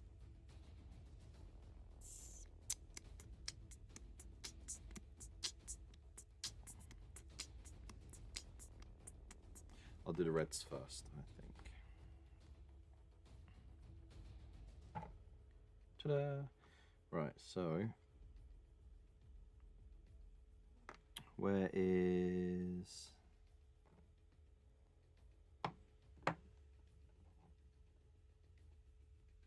whoop, there we go. Conrad.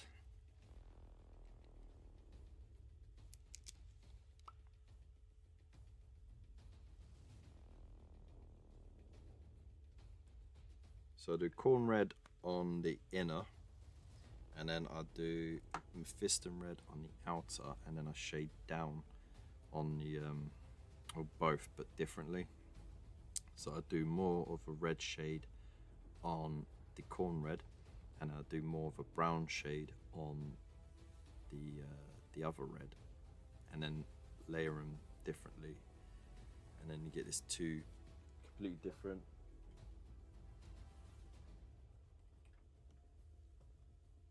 Like on here. So it started off with Mephiston red and corn red on the inside, and then of course the shade and the highlights help it to become something a little extra.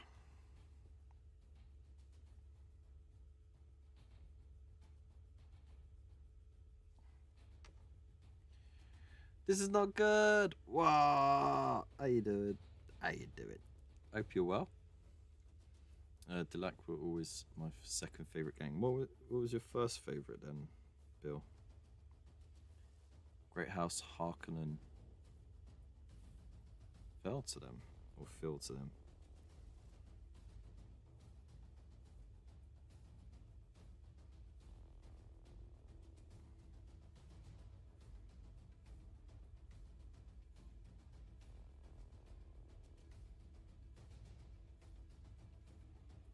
Are you talking about Dune? Dune. It depends. That's a regional thing, really, isn't it? I'd say June.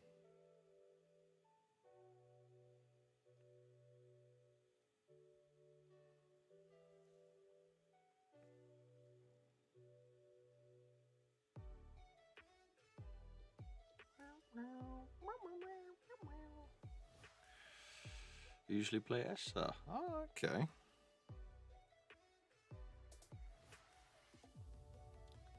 Doing well. Work is over for Monday. Oh, it's a late finish, isn't it?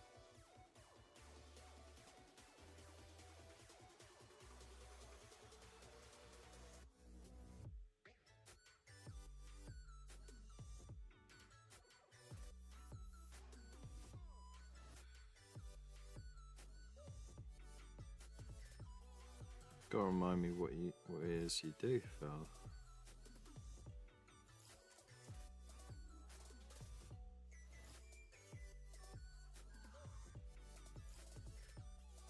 saying Delac look like House Harkonnen. Okay.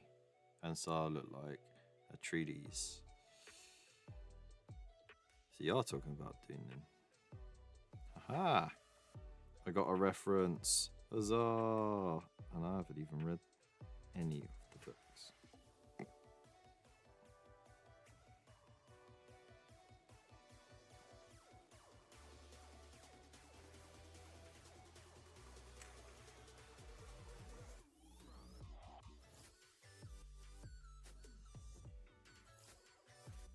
Are you gonna watch Dune Part 2? I got around to seeing the first part a couple of weeks ago, actually. And it weren't too bad at all.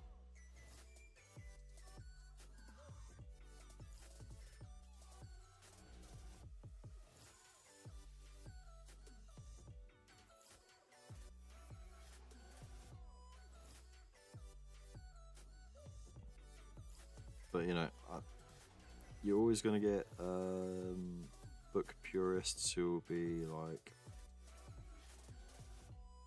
they didn't do this right, they didn't do that right, it's not how it is in the book, blah blah blah. I know absolutely naught about it, so I wouldn't be able to comment on that. But I have to say, as a cinematic feature, it was very enjoyable.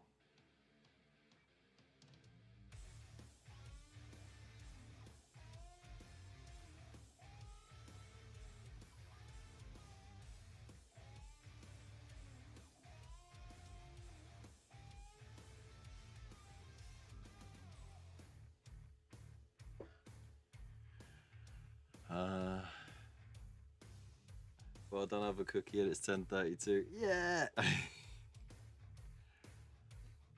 You'll watch it when it hits streaming. Fair enough. I'll tell you what, cinemas are really trying to get people in. I've noticed a lot of cinemas have been refurbishing so that, you know, before it was more about getting as many seats in. Now it's about putting as many comfy recliners in as possible. At least that's what it seems to be down this way. So you get these nice big faux leather armchairs with a little swivel table that comes over, so you can have your popcorn there, and you can recline it. It's alright, and it doesn't cost any extra. They're definitely still making all of their money from, you know, the confectionery and all that.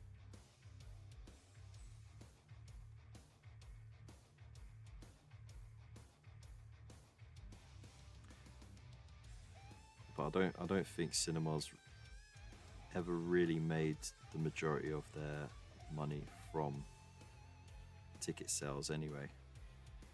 It's always been from selling overpriced popcorn.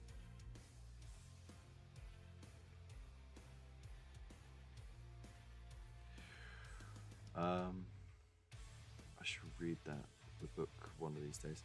Yeah, it's one of those things where, like, if you get the time, if you have time allocated to read, go for it.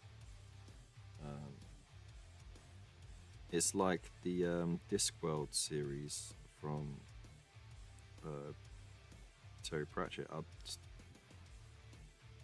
never came across my my allocated reading time. But to be fair, I didn't really read a whole lot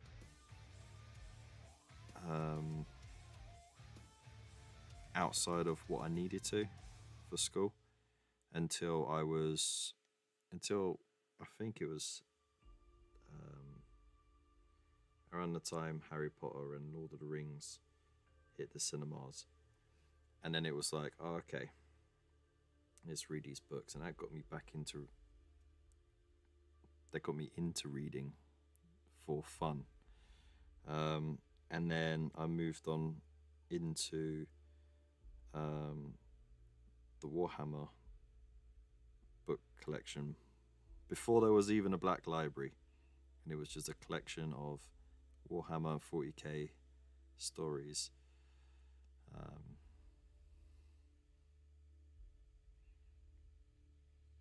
And yeah, that was it. I started reading the Gotrek and Felix series, and then the Horus Heresy came out. I was like, ooh, gotta read these. And then I sort of went for the omnibuses a bit more, because then you got all your books in one place. Didn't have to chase down any sequels or prequels.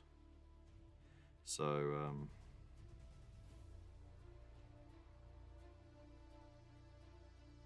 I ended up with the Dwarven omnibus, the Bretonnian one. Then they did the Time of Legends for Warhammer Fantasy. So, I read that, and that was all like origin stories for all the big protagonists.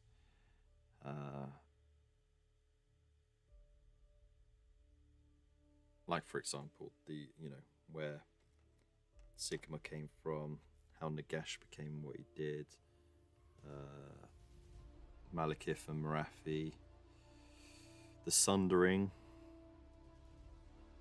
the War of Vengeance, all those great reads.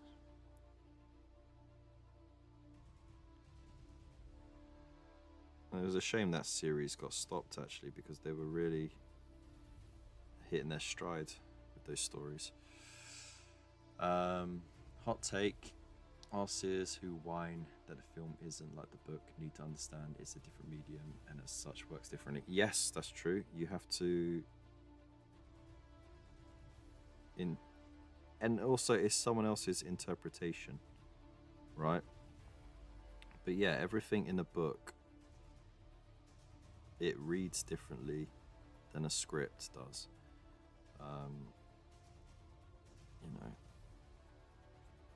And a book, it rests upon your imagination to see what the author is trying to illustrate in your mind's eye. With a movie, or any cinematic medium, that's someone's interpretation put onto a screen. They've had to write the script using the dialogue in the book, and then changing bits here and there to fit it, because they have to narrow down the story to the main bit. So they're gonna cut bits out to streamline it. They're gonna need to write in a lot of the subtext as well, so that it translates. It's it's a lot more complicated. So I'll never get mad at it. I always see it as just an opportunity to see someone else's vision of it.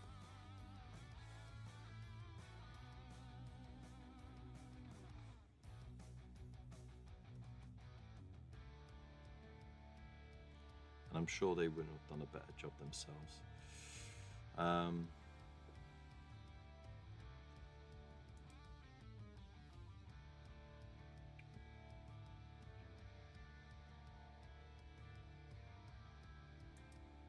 Okay. Uh-oh. I just wanted to scroll through the chat. The thing is, at home I can pause it, go for shit, and make brew. That's true. It's an excuse dropping whole characters in my book. I mean, like I said, they've got to streamline it, and if the character is integral to that part which gets cut, then there's no point having a character about, because then they just end up being there in the background. What would Glorfindel and Bombadil have added to Lord of the Rings, for instance? Yeah, exactly. That was... I considered that part of the story and the scouring of the Shire as like end game content. You know, the main storyline is done. This is the little bit extra. You know. And it would have added a lot of time onto the movie, and it was already a very long movie. It was and that was before the extended editions, you know.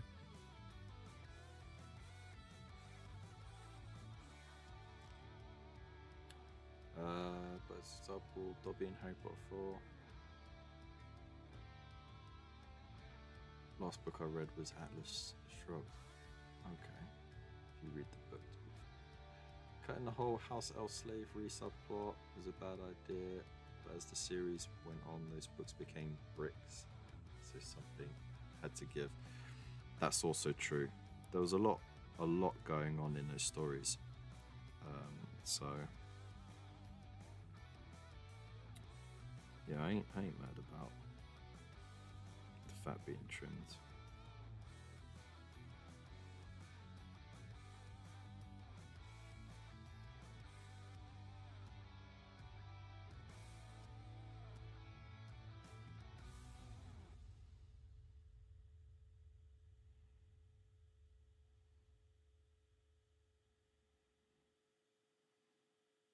Here's a question though.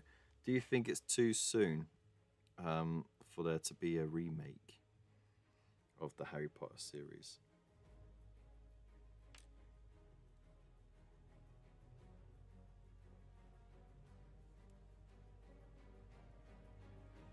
They could have done the Marvel movie way, like they did in The Hobbit and the last Harry Potter movie. I mean, just to add the house elf bit, I don't think it would have been worth it. The biggest difference between movies and books is that in books the writer can tell you exactly what a character is thinking. Yes, that's it.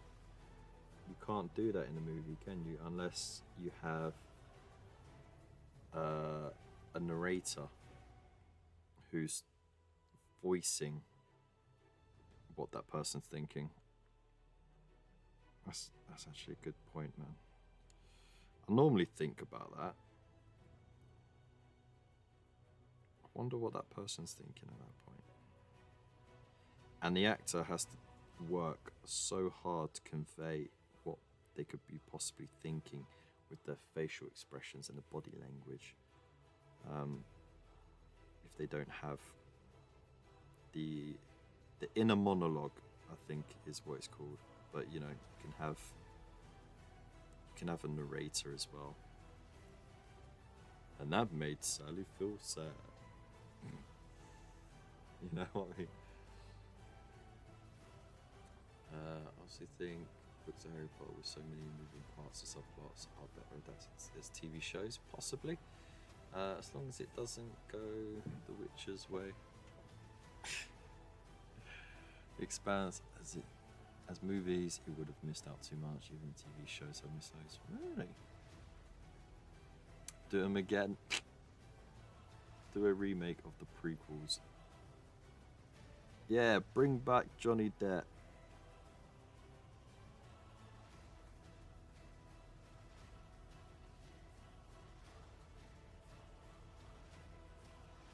Whatever happened to innocent until proven guilty, eh?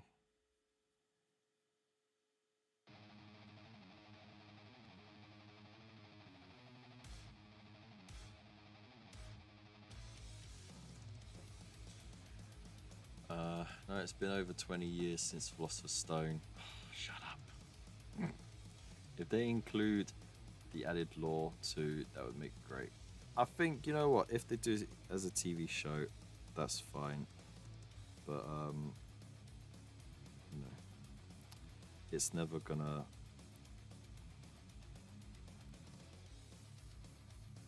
It's never gonna have the same shine. But that's all gonna be nostalgia anyway. You know what I mean?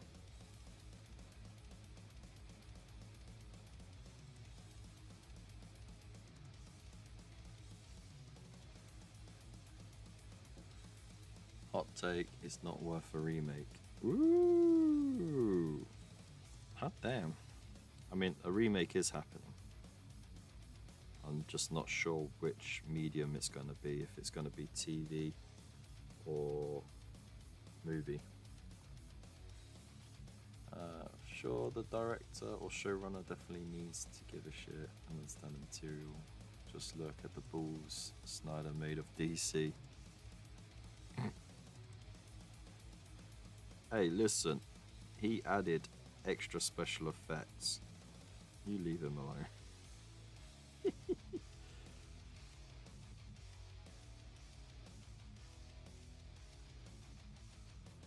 I'll tell you what, the DC universe is so messy and sloppy, and it's like, are these individual stories? Are they linked? There's kind of some linking going on there, but they're kind of individual. There's very little continuity there. They keep changing the actors as well. And then they want to try and do the Marvel Disney multiverse thing as well. And it's just like, you just... Nah, you had to have the same team from day dot to do that. You had to have the vision lined up already and not just try and make a quick cash grab while the hype was there from the Marvel movies, you know? And that's the biggest mistake that they did. And instead of sticking to planned projects, they kept binning projects or changing them because of, you know, a little bit of bad press.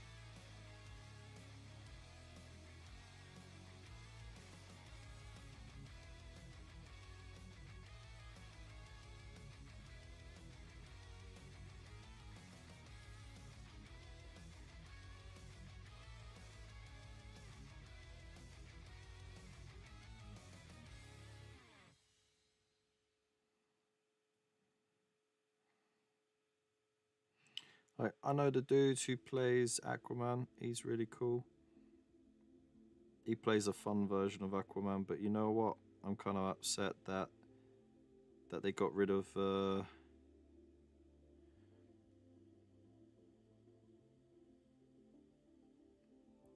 ginger person's place in a movie. It seems all the gingers are getting written out of movies these days. What happened? Where were the gingers?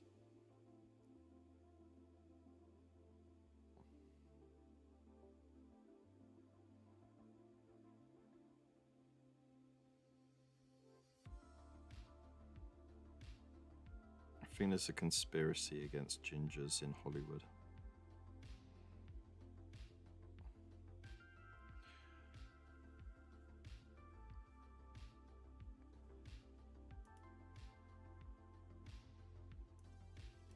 Oh, don't do that to me. Don't do that to me.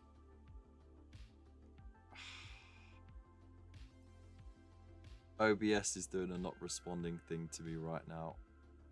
I'm not going to touch it. Let's see if it sorts itself out.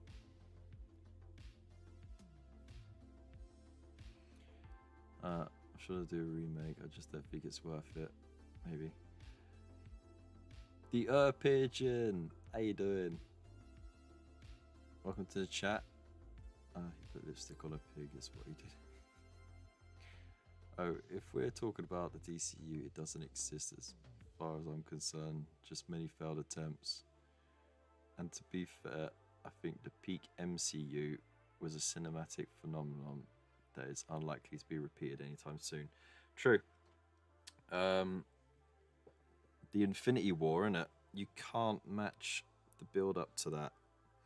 And like even the worst performing movies weren't too bad, you know, and they learned lessons from those movies and they didn't repeat the same mistakes moving forward. Like with the second Thor movie.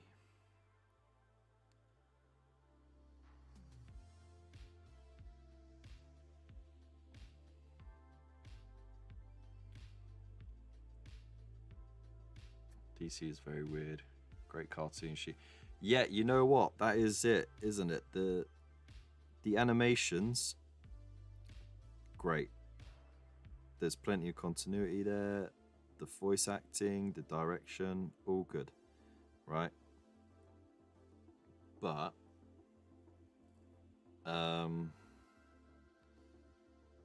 when it comes to live action, I don't know, it just doesn't really work very well.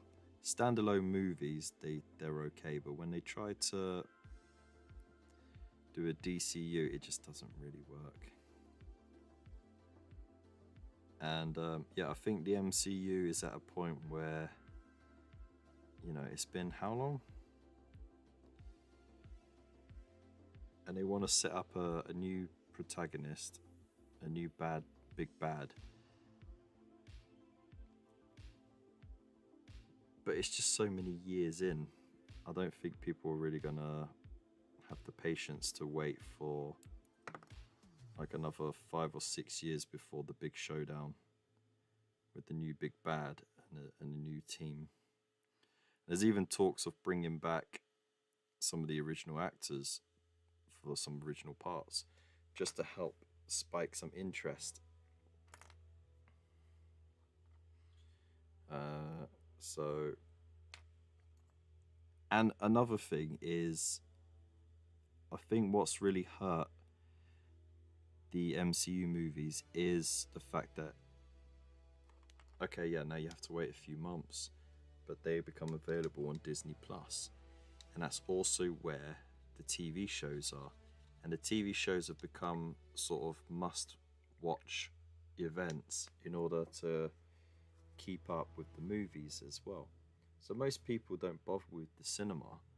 They stay and wait for it to go on to Disney Plus, and then they watch it then.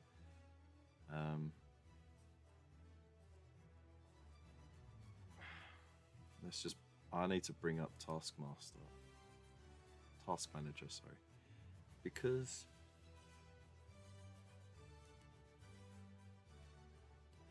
it's gone a bit weird. OBS has gone a bit weird for me right now. If it's still working, it's still working. I'm not going to touch it.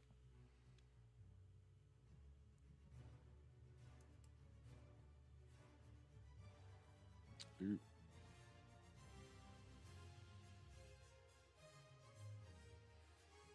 Honestly, I think Watchmen was a decent adaptation. Watchmen was great.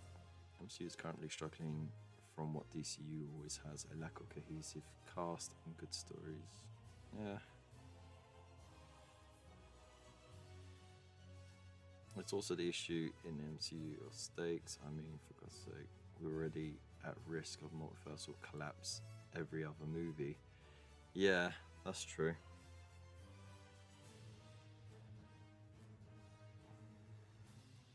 They do need some street level stuff, that's true. Well, I mean, that's what they'll be doing with bringing back Daredevil, isn't it? And that was also what they attempted with Echo as well. But these were shows; they're not movies. I really don't go to the movie theatre anymore either, because it's an overpriced and bad overall experience. I mean, I was saying before, like they've done a lot of investment to make it a lot more enjoyable, a lot more comfortable. They got rid of the crowded seats for slightly bigger, more comfortable seats, and even recliner seats as well. So I think it just depends where you go, and it doesn't cost you extra. Great movies are on the way out. We had zombies, we had pirates, we had superheroes. What's next? Good question, isn't it?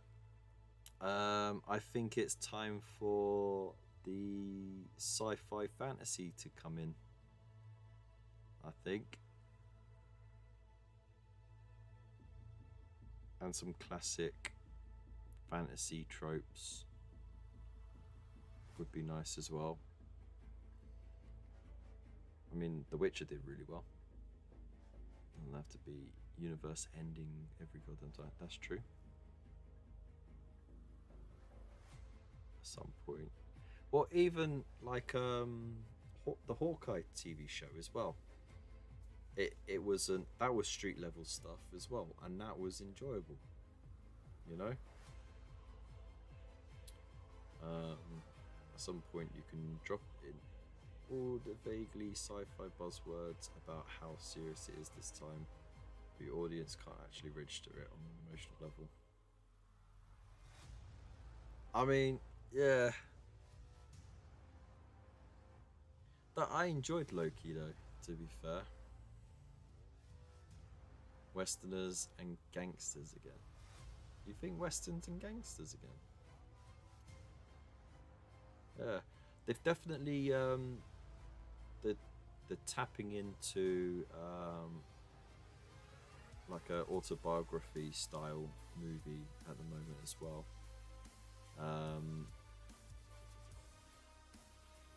I'm sure like historical.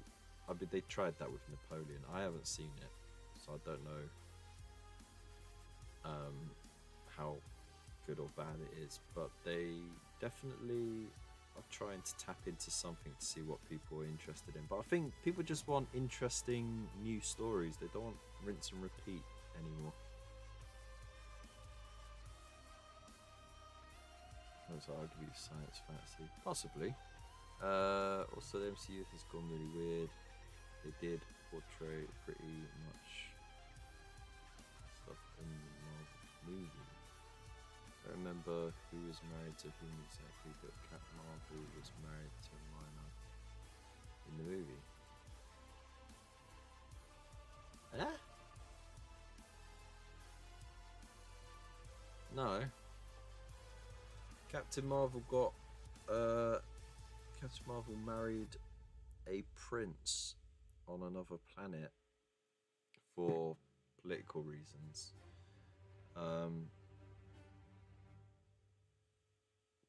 But yeah, I don't think it was anything sketch about the age. About time we had a good cowboy movie, maybe. Steampunk could be, yeah. I've been seeing a weird number of trailers for Spider movies. I mean, I saw Madam Web actually, and that was alright. It's not your typical Spider-Man movie, okay? Because, you know, well, Madam Web isn't your typical Spider-Man. It's different. It's in the Spider-Verse, but she's a completely different character with different set of skills in that. There were some bits where I was just a bit like, yeah, and there were some bits where I was like, oh, this ain't too bad. So it was definitely worth watching, but I wouldn't rush out to see it, you know.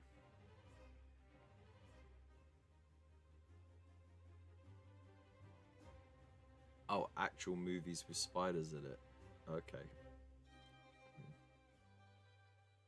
Infestation, what the fuck is going on? Oh, really? I haven't seen any. With the success of Dune, every studio will be fighting over some classic sci-fi to adapt. Possibly. Might have another go at some Discworld as well, wouldn't they? Just like they did with Hunger Games at Potter. True. Dune was expensive and it took a long time to make.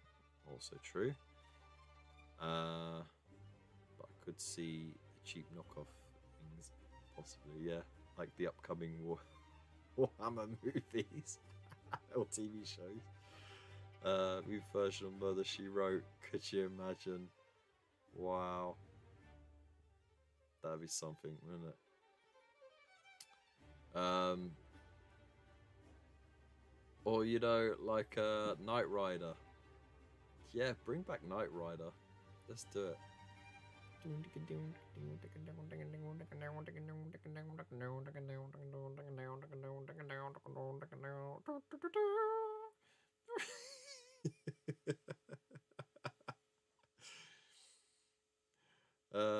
Or you know, like a modern adaptation of the $1 Million Man, but it would have to be like the $1 Billion Man. Man, I hope that show is good for Kaz's sake. You know what? He is a stickler for detail, so I'm sure he'll do right by it. And if it doesn't come out exactly how, or as close to the source as possible, and remember, it's going to be a medium change. So we've discussed this before. There are going to be slight variances in it. The chances are it's going to be because of the people who are bankrolling it, sort of showing concerns and putting their 2 cents in, and that's unfortunately that happens a lot with movies and TV shows. So Arachnophobia, remember that movie? It's horrible. I feel like one more Stillborn cinematic universe and he'll quit acting forever. Possibly. They brought Knight Rider back as a new TV show, but it was poo. Ah, Airwolf, yeah. Why not?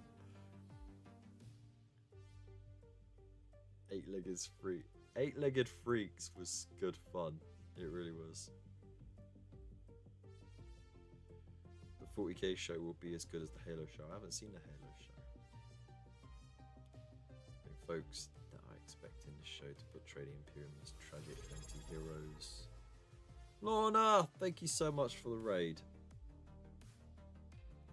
I hope you're well. How was your show? Welcome in, everyone. Welcome in.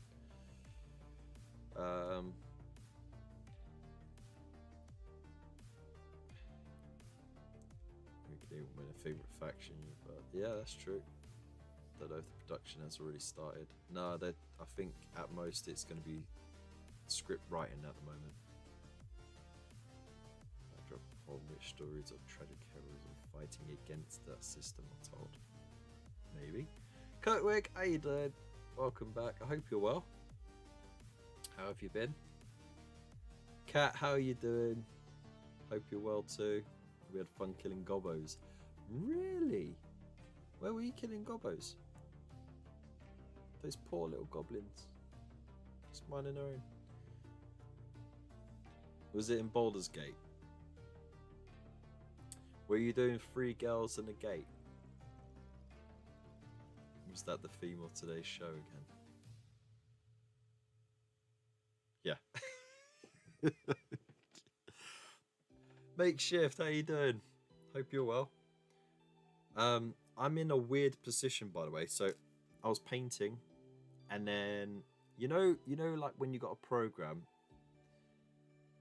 and you click on that program, and all of a sudden, thank you so much for the follow. I really do appreciate that. Tundra Geist. Ooh, what a name. Hope you're well. Let us know in the chat how you're doing. That's Monday Night Chaos. Yeah, so you know, like when you click on a tab, or if you click on a bit of software, and then it goes into that ghostly white, and it says not responding in brackets, and you're like, oh, okay, so I'm gonna have to restart it. Well, it's happened to OBS. So right now, on my screen, it looks a bit like glitchy and slow, and it's all pale white, and I can still see the chat scrolling up, but I can't change the scenes. I can't scroll through the thing. I can't do anything because it's not responding. So I'm like, I'm not gonna touch it until I finish the stream.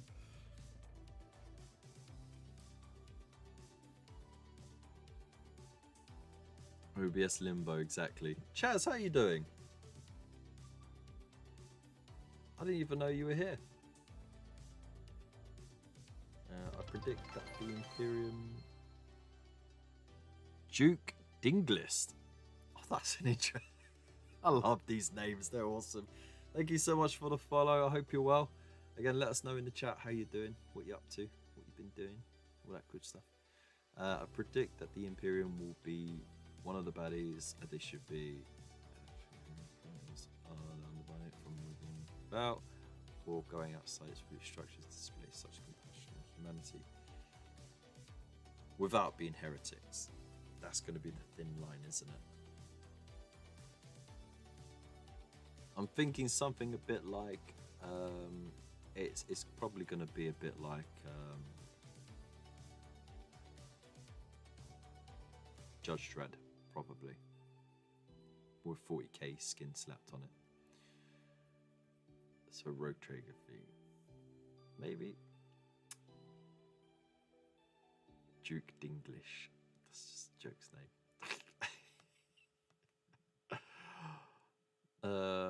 Why want cat? Oh really? Just lurking. Fair enough. I thank you for lurking.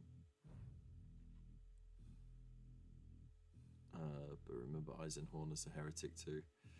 To be honest, not read any Eisenhorn or Gaunt's Ghosts. I know I should, but I just never got round to it.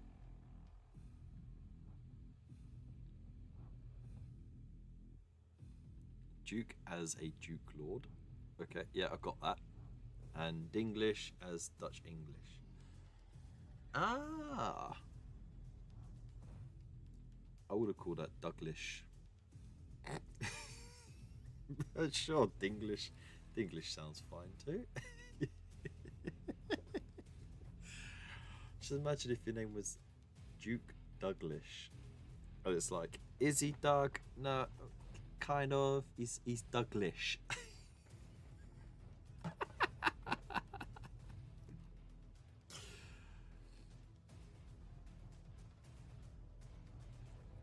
All lies from Chernobyl. I have no idea what that means.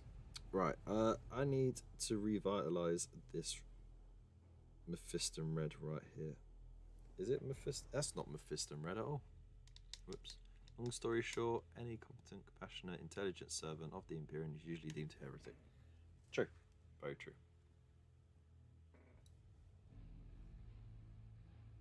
It's a very sad thing as well. You have a good night, Kat. And you too, Lorna. Thank you so much for the raid. I hope you're well. Have a good night. Hope to see you again soon. I think I'm going to be on for another 10 minutes.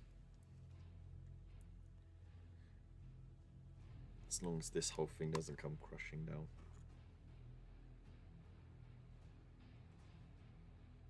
Ooh, right on the edge of the paper. Right, annoys Waylander to no end. But it's because I've got all my colours here for the paint scheme, so I don't want to get rid of it. I want to keep it by.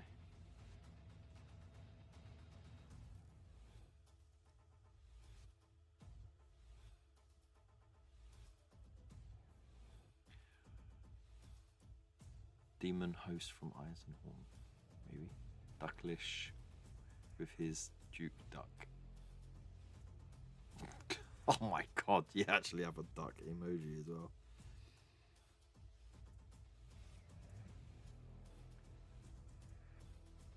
I think they'll struggle to portray the same for. Yeah, no, I think from what I know of Eisenhorn and Gaunt's Ghost, I think that would be the best approach. You get in with the human level of things, and then you can like do the occasional,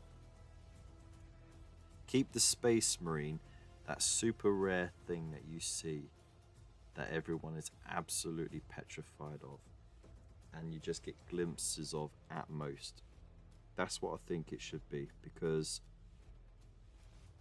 I mean, in all the stories, unless the Space Marines are there for a specific reason, for like a duty, or like a diplomatic sort of thing, they only turn up if things are really effed. So you want that sort of feel to the movie or the TV show where you think, oh boy, this is an omen. You know, shit's about to go down. This is going to... We got to jump planet right now. There's effing Space Marine here, sort of thing, you know? Don't even look at them. Don't even go near them. And then we also need to, like, somehow have that transhuman dread sort of conveyed as well. That feeling of overwhelmed helplessness that people feel when they're in the presence of a Space Marine, because of the just sheer size and intimidation that they present. They can nail that. But yeah, I think Space Marines very much should be a background part of it. Keep it on the ground level. Keep it so that you got like you know, there's action sequence, there's battlefields and stuff like that. But you also have like investigative, detective sort of elements to it. Almost a bit like what was that movie called? Not movie. It was a TV show on Netflix. It slipped my mind now. But it was where they had the chips in the base of the neck for their consciousness, and the bodies were just basically skins. Meat suits. I just can't remember the bloody name of it though. That with the occasional battlefield, I think would be good. Recruitment on Tanith, leading to virus bombing to show how bleak and unforgiving. That would be good, yeah. Then I'll see human stories, Ghost, yeah.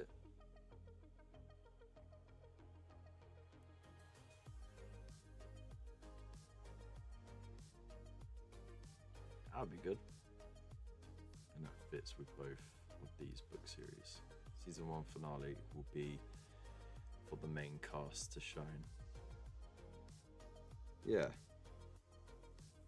At the end of season 2, you see a drop pod crash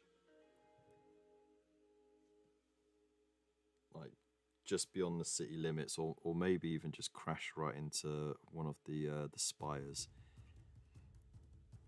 And then you think, oh, okay, what the hell is going on here? And then, you know, some Gene Stealer cultists start pouring out of the woodwork, and you think, uh-oh, what the frack is this? That'd be a cool little cliffhanger. But, like, I mean, I never read the book, so I don't know.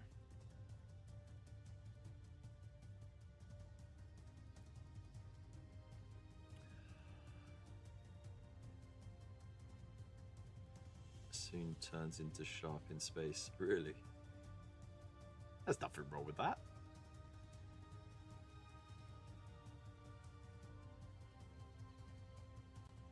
A harshly backlit silhouette in a smoky environment, and Cavill looking astonished. Credits. Old Carbon. Yes, that's it. Thank you. Oh look, there we go. We just wrote how we want it to end. Now we just need to fill the story out. Don't forget to write the subtext.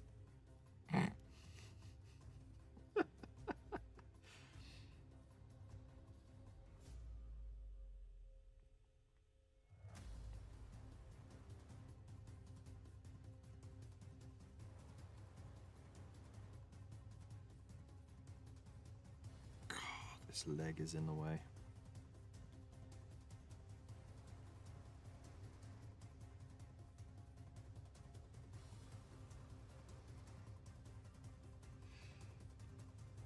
That nosedive from being a perfectly serviceable Blade Runner clone to nothing.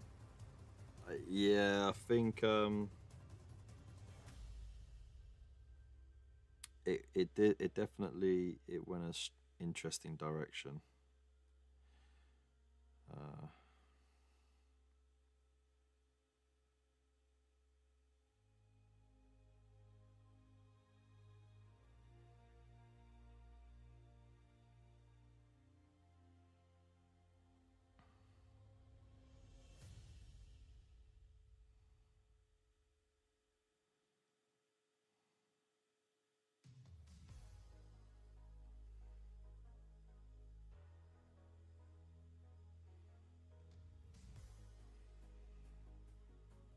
And that's not to badmouth Anthony Mackie, because he is a good actor. I think the writing just let him down on that.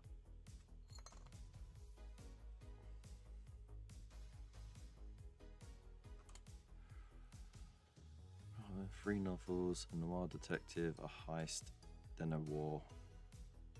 Oh, okay. Read the books. I will not read the books.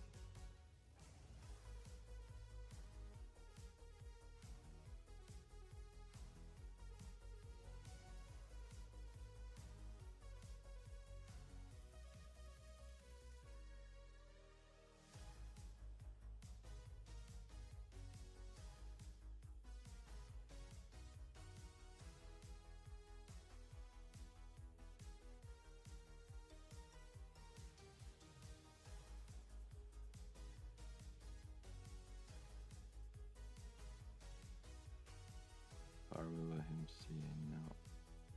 It's seeming out of his element, maybe. I don't know.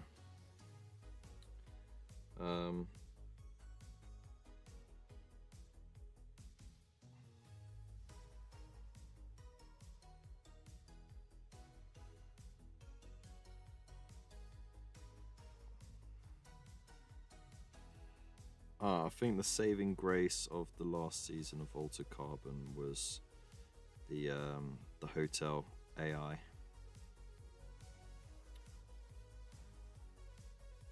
That's what saved it for me.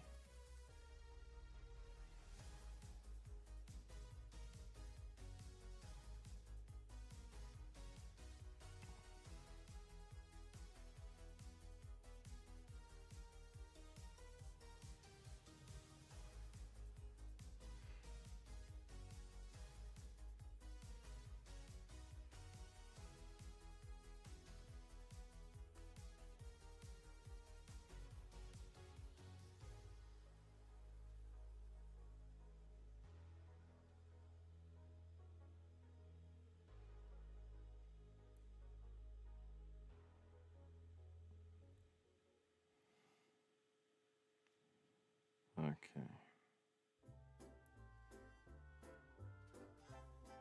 I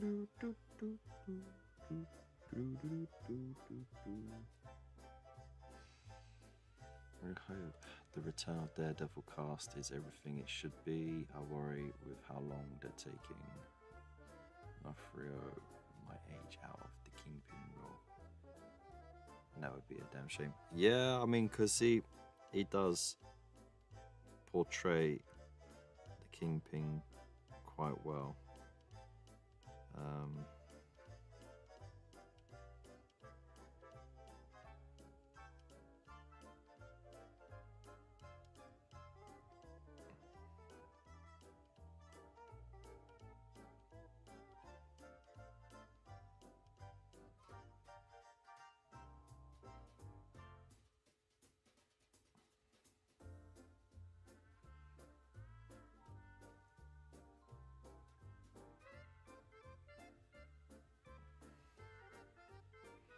It'd be good to see the Punisher and Luke Cage come back as well.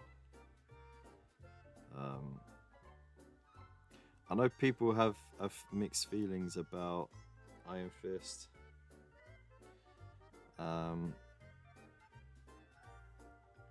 think it was just because after the success of Daredevil, when Iron Fist came along, it just confused people a bit, I think. It was just different pacing, different writing. I think they kind of sorted out the character later on, but I mean, by then it was too little too late. They had already been told to, that's it, no more shows for Netflix. So yeah.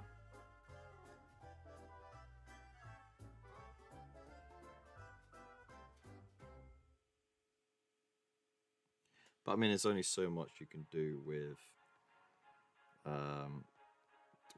with Iron Fist, to be honest.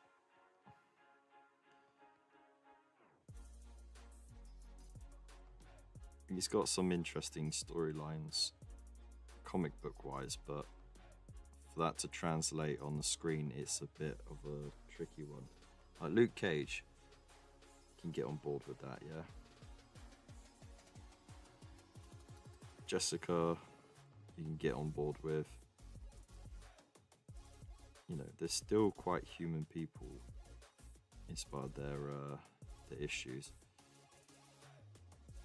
Daredevil, you know, get past that bit. He's a kick-ass blind lawyer. Cool. But then you get to Iron Fist, and it's like, this dude has an ability where he can harden his fist incredibly to punch someone or something. Oh, and he also comes from a rich family. It's just like, oh, okay. Alright, whatevs. Whatevs. Whatevs.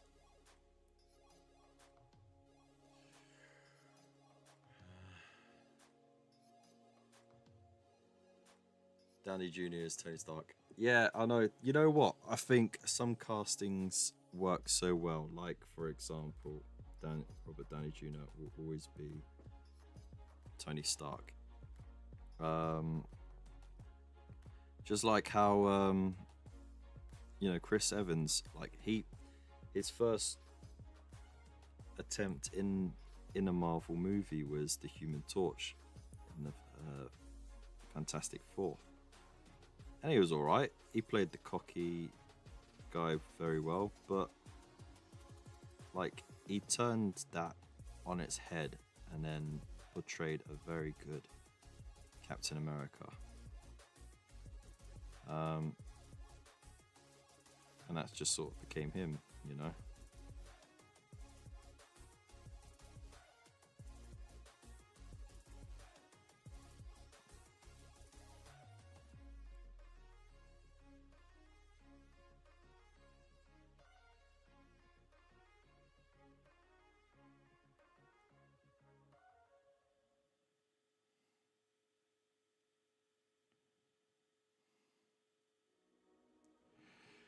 But then, you know, some of that could just be like familiarity. I mean, like I couldn't imagine someone else playing Thor. But you know, Chris Hemsworth seemed to fit that quite well. But at the same time, if we did have someone else from the beginning, would we be saying the same thing about them? You know?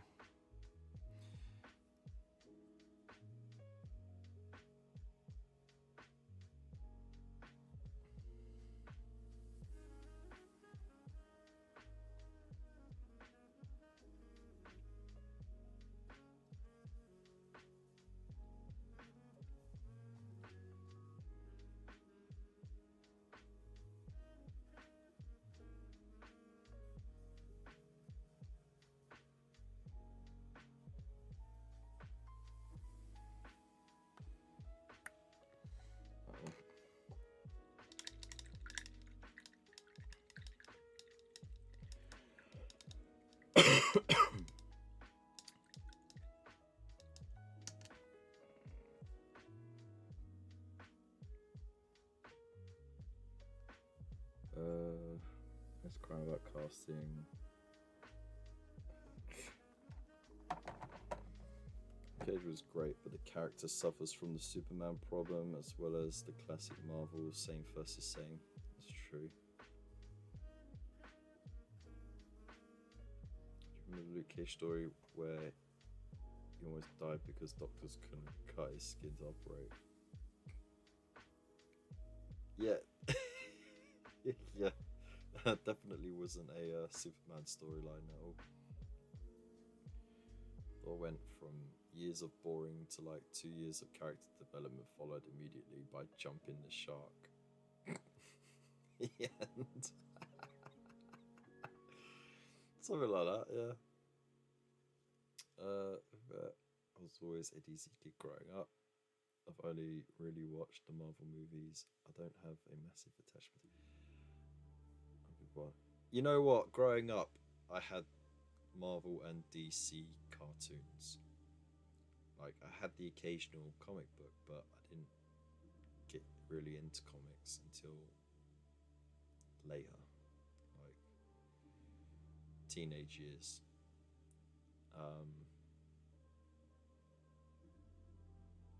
But yeah, no, I think my favorite ones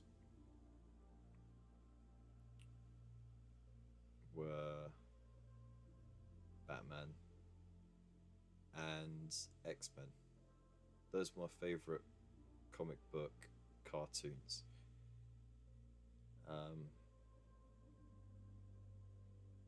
But you know, is what it is. The Marvel phenomenon ended with the Infinity War Endgame. It did. It did. It was the great crescendo, and then that was it. They did too good a job, I think, when it came to the build up and the execution, and all of the fan service that they threw in there as well. You know, and you know, remember, like, even though we knew it was going to be a two-parter, seeing the way the first half of the Infinity War movie finished, you know, it had that impact, didn't it? Because it was the first time that you actually saw your heroes try their absolute hardest, sacrifice everything, and they still couldn't do it, and they were that close. Should I aimed for the head?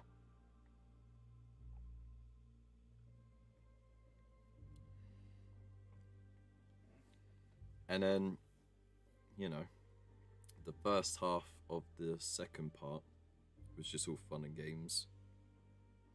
You know, after seeing the aftermath of what had happened and how people were dealing with it, seeing how they could fix it, and then get to that point, and then it's clutch again, and Thanos is from an alternate timeline has appeared, and he's about to wreck shit. And you think, okay, no, it was good.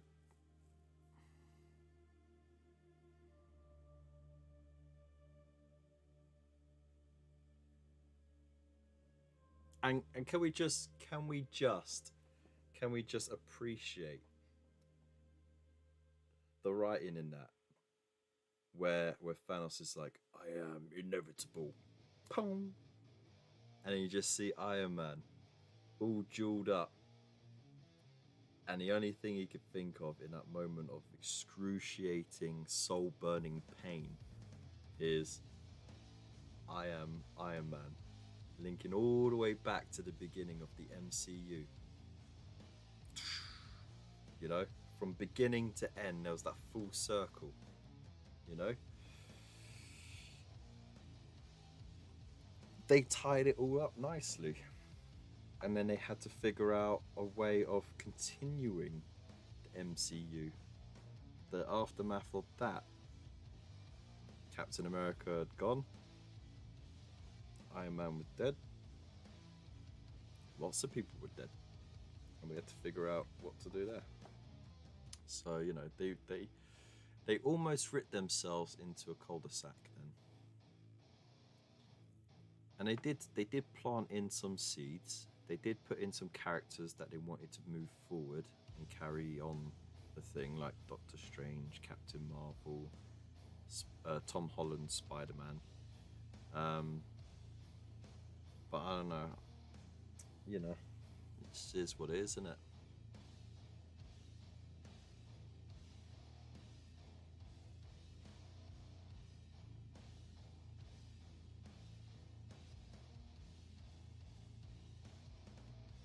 Who are the Avengers? It's no longer a small group. It is whoever gets called upon now, isn't it? But yeah, it's true. You don't know who the Avengers are because they haven't had to avenge anything.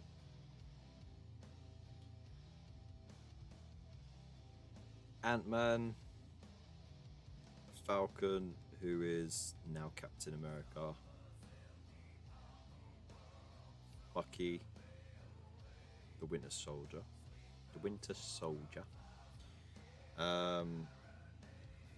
The Hulk retired, from the looks of it. Doctor Strange, you know. Spider-Man, everyone's forgotten who he is now.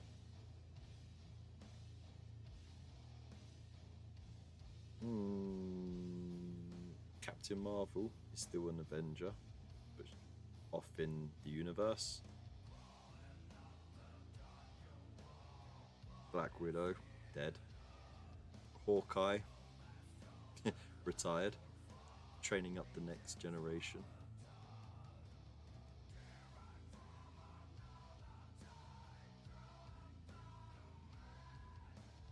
To be fair, I think that the bait and switch, maybe.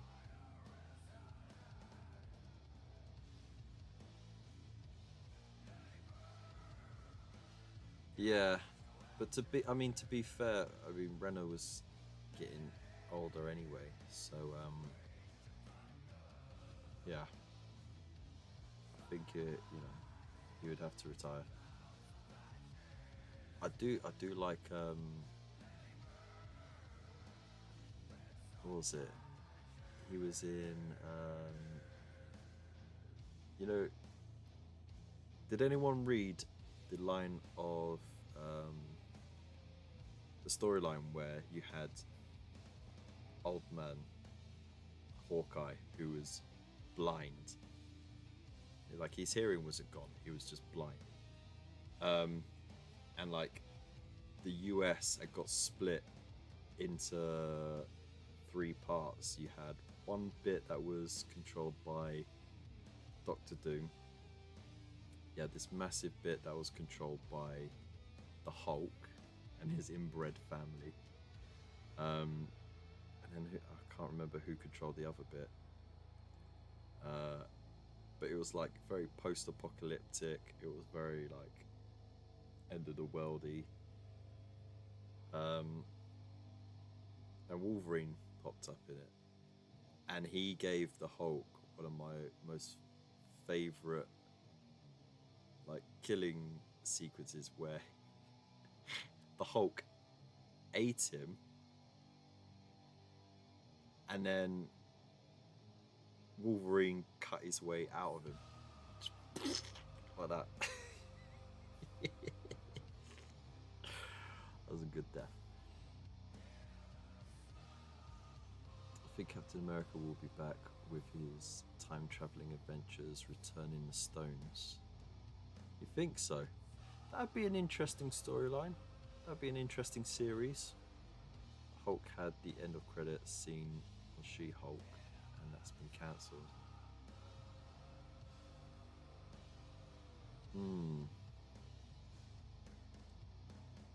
Yeah, because I think it was because of annoyingly, because of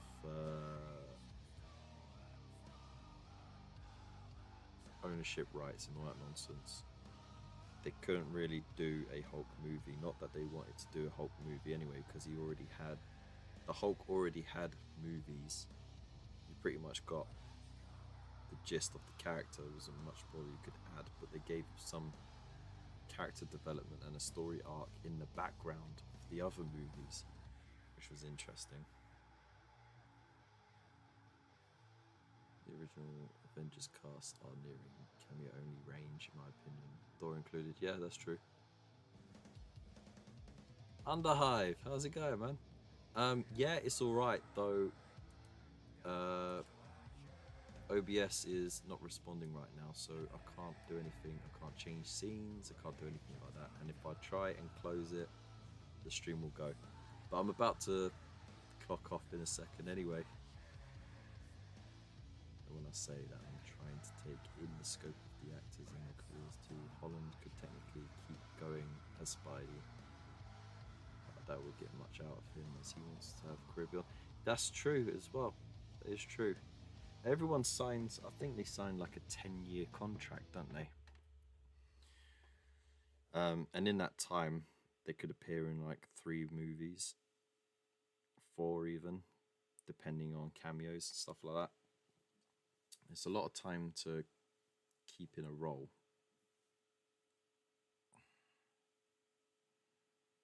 Hulk ate Freddie Prinze Jr.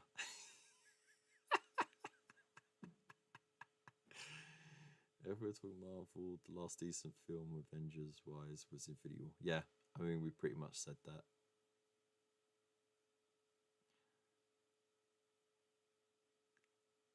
Iron Deadman, Thor the Feeble, Hulk Squish, Spider Who, Captain Other Guy, Nick Calm, and No One Cares Star Lame.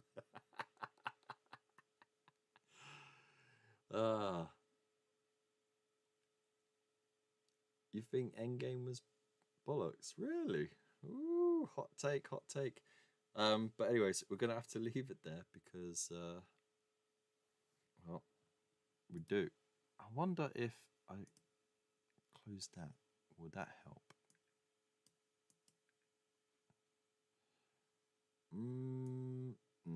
No, it didn't. Okay. So, yeah. I'm not going to be able to raid anyone tonight because, well, it's gone all skew iffy. But at least we could do our outro. Anyway, so big thank you to everybody for being here tonight. I appreciate all of you for watching, both on YouTube and on Twitch. Thank you so much for the new people who followed tonight. You're awesome. Don't forget to join our Discord as well. Got all sorts of great stuff going on there, including our monthly painting challenge, which this month, the KFC, which is Kev's Fantastic Challenge, is paint something blue. Bonus points if it's a ultramarine or one of the successor chapters, but just painting something blue will get you into that competition. Also, don't forget all the affiliate links in that. Check out the Lions Tower miniatures because they have a brand new game that they have helped sculpt the miniatures for called Crystal Collapse coming out. And this Sunday is ChillCon, so if you haven't got your tickets, it's in Derby. It's quite central, it's not far for everyone to go. It'd be good to see as many of you there as possible. I'm gonna leave it there. So I'm gonna have to close the program now in order to end the stream, but I hope you have a good night. I'll see you Wednesday, same time, 8:30 p.m. Big loves to all of ya. Stay safe. Peace. Oh, control, delete.